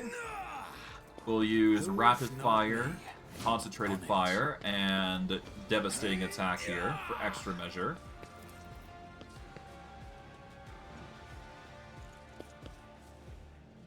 I'm going to take this as a chance to get into cover here as well. And then we're just going to go for a full barrage here.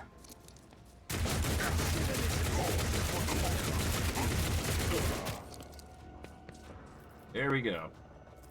And then we will hunker down with Entrench. At the very least, that'll help with our cover efficiency. To a degree, anyways.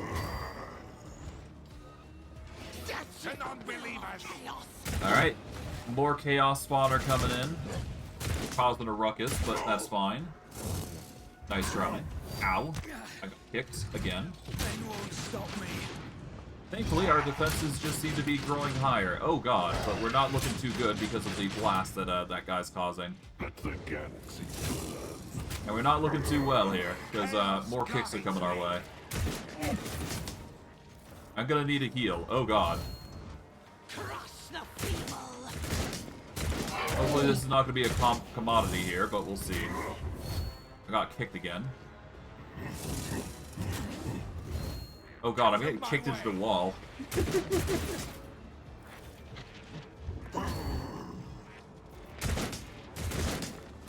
Well, at least I'm more durable than before. Yeah, no, I'm getting stunned. Stop kicking me.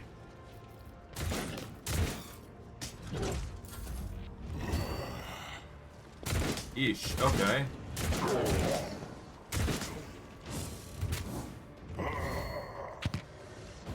Okay, I'm now standing at least, so that's good.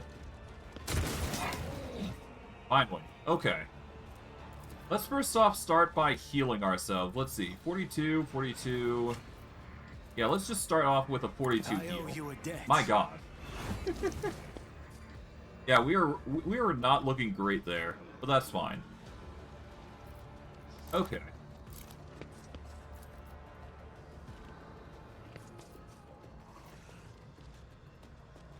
Alright, let's activate Reckless Rush here then. Let's do a Burst Fire here. Nice. That should deal a significant sum of damage. Gonna swap over to Gunmanship here. Activate Wildfire. And we're gonna activate Rapid Fire and Concentrated Fire just for extra damage here.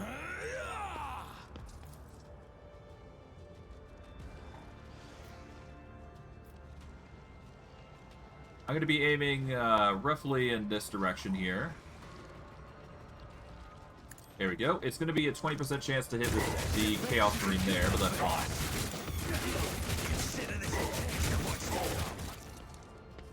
Alright, there we go.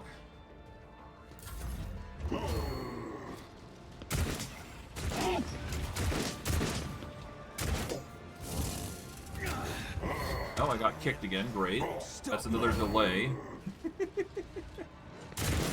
Ah, well. I'm kind of used to the getting kicked part, so whatever. It's not doing damage to me, to be fair, so it's not like it's a huge deal, but, yeah. Still nasty. And I get kicked again. Great. Oh, well. Could be worse. Could be way worse.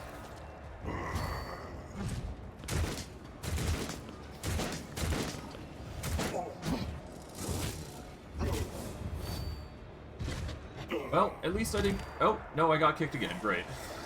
And I got knocked down again. Great. Oh, well. At least my durability is outlasting anything that they throw against me, so it's not a bad deal. Could you stop kicking me, please? At least a burn on that guy isn't gonna kill me, so... Well, it's not gonna... I'm not gonna be dying anytime soon, at least. That's the good thing about this. Now, could you stop? Okay. Guy's not gonna stop, it seems. At least the burn is gonna do things to him, so it's not like it's a huge ordeal, but... Damn. Could you stop kicking me, please? At this point, it's annoying. Oh, well. The ads are doing their work at least, so that's fine.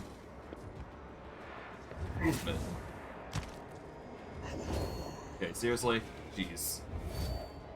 The powerful kick from these Space Marines is gonna be the death of me. Among other things, I suppose.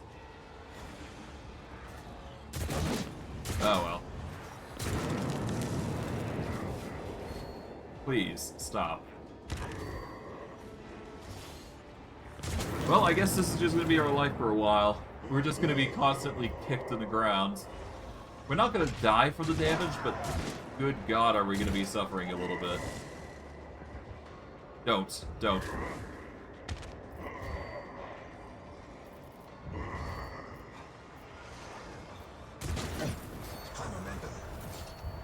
Well, at least I've lasted long enough to get my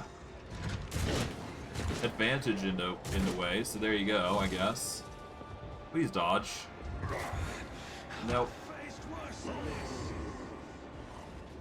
Apparently they just want to kick me.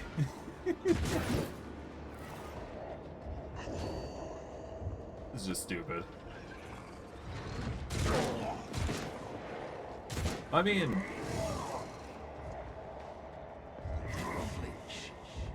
Finally! Now I'm not in a position where I'm gonna be kicked constantly. Good. That's better than nothing. Okay.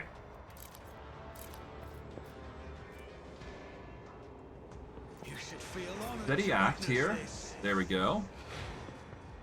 I'm gonna activate this. Let's burn these guys. There we go, 150 damage. There we are. A nice juicy crit there. Okay, reckless rush here. Rapid fire. Concentrated fire. Devastating attack on top of everything. And let's just mow these guys down. Even if we don't get the knockdown, the kill is still worth it. Should have thought twice before crossing me.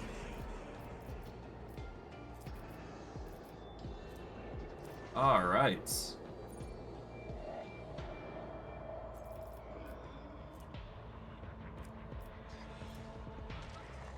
I guess a wildfire just for extra measure here.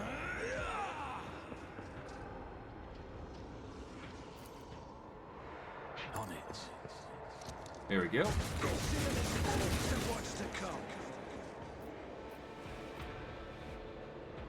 Alright, we're gonna do a run and gun here, so that way we get into cover as well.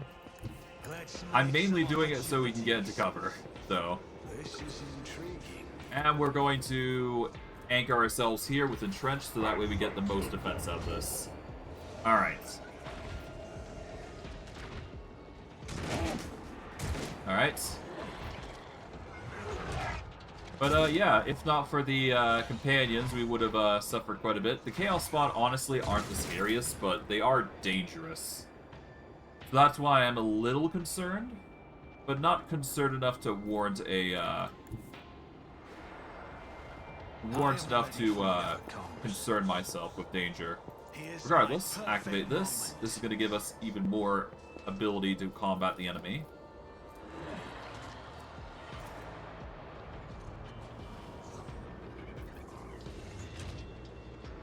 Alright. Activate Reckless Rush here.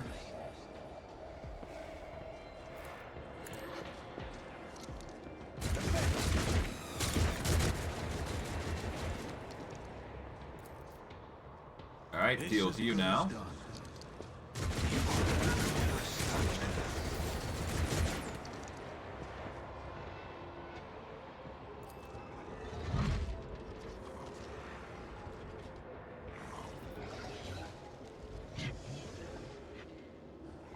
Alright, let's activate this. We can't really attack anybody else as far as I'm aware.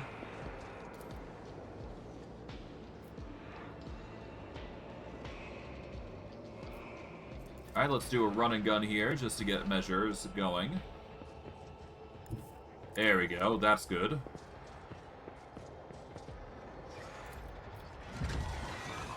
Do this. Alright, let's stack another shot here. Nice.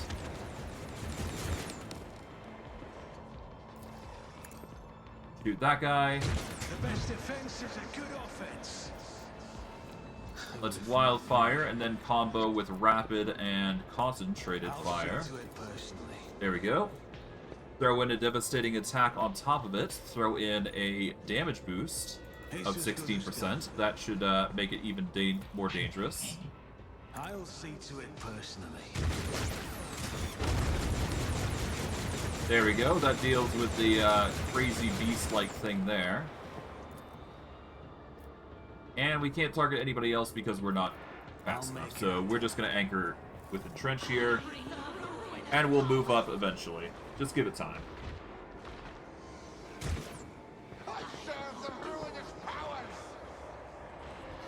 We'll let the Chaos Spawn move on their merry way here. Alright, let's activate Revel and Slaughter here. We've got full ammo here, so we can use this to our advantage. We are going to use Reckless Rush here. And we can also use Run and Gun to get into position. But I'm going to armistice myself here, so that way I can get some serious damage with the Flamer.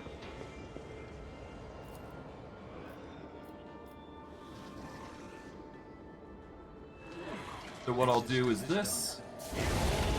There we go. Nice.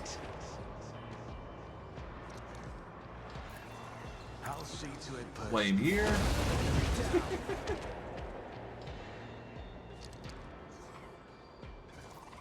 Alright, I'll do a run and gun here. Taking calculated risk is in my second nature. Burn these guys. Ah, nearly. Okay.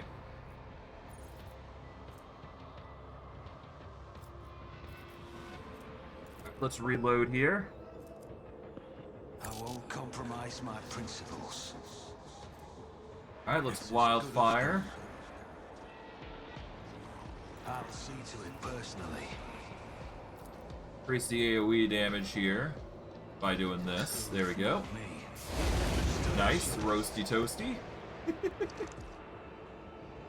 I won't stand for it. And there we go. These guys are going to start moving to try and get into position to take me out, but to no avail. I'll see to it personally. Oh, nearly. Alright, let's do an AoE here. Bada boom.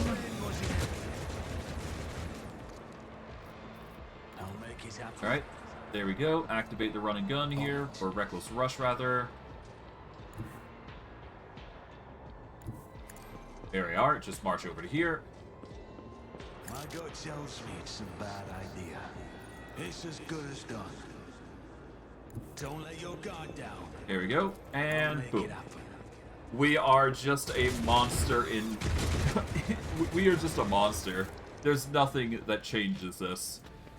My god. As you can see, we are just a ruinous... Well, we are basically a demon lord in human form at this point. I don't know. Demon lord? I don't know. We're basically a monster. There is nothing stopping us, no matter what, and the more bloodshed we yield, well, there you go. The pulpit is almost intact. It was no doubt fiercely defended. Nearby lies the body of a preacher. It was from here that he recited his last prayer.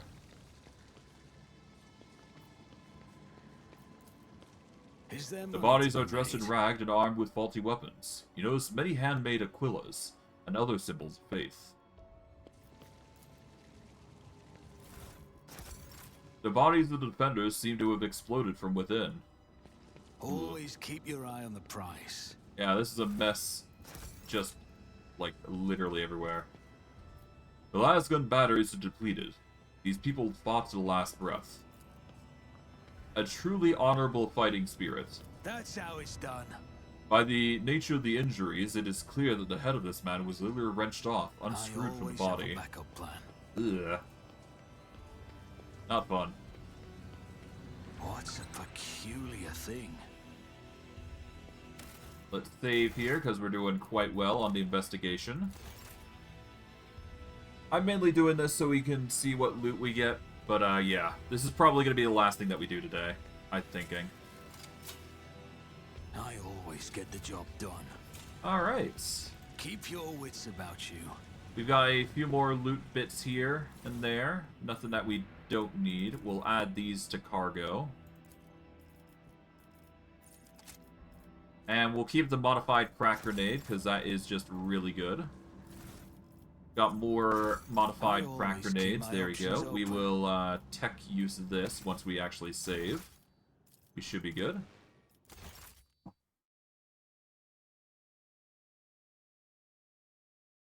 Alright. Success is the only outcome I accept. Let us not dawdle. More medkits to add to the list, I'm sure.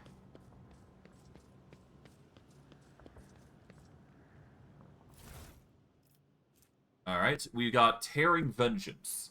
This power act deals an additional 1.5 times the wielder's strength bonus, plus wielder's toughness bonus and damage. The first attack each round against a bleeding target restores 1 AP to the wielder. The wielder suffers 6 damage every turn. And Boots of Decay. Each time the wearer uses a major psychic power, all enemies in their line of sight lose 30% of their deflection until the start of the wearer's next turn. Always keep the bodies of the defenders were clearly being prepared for some heinous ritual. Good thing we dealt with it before it became too dangerous. But yeah, you can come here in like Act 3, and that's what I ended up doing in my first playthrough of this game. Oh my god, was that hard! And mind you, that was with a full group, so doing it alone is an even greater challenge. But honestly, not the worst thing that could have happened. Just as I planned. You just have to be strong enough to, well, either you're strong enough that you can just outlast everything that is thrown against you, or you're like Vorg and you're just a tank. Regardless, we've dealt with what we came here to do, we collect all, and we leave. That is the main thing I wanted to do on this planet, so there we go. Let us go back to the Expanse and finally visit that planet. We are not going to go to any planet in particular just yet, but we are going to investigate the Emperor's Palm, to say the least. So we're going to enter here, but that's about it. Alright. So we're going to save here. And yeah. So, we've managed to get to the Emperor's Palm, and we are going to Euphrates 2 next stream. But yeah, we've managed to get quite far here. We've managed to do a lot of inquisitorial acts. We've managed to deal with the enemies of humanity quite a bit. And we're doing quite well, overall. But yeah, next stream, what we're going to do is we're going to deal with these unknown ships. We're going to warp to each planet here, get the experience, then go to Euphrates 2 to deal with the threat that is on the planet, being the enemy of humanity. But I digress. I'm going to wrap it up here. I hope you guys enjoyed today's stream. I know I did. And I will see you guys next stream. Take care, everybody, and have a good day.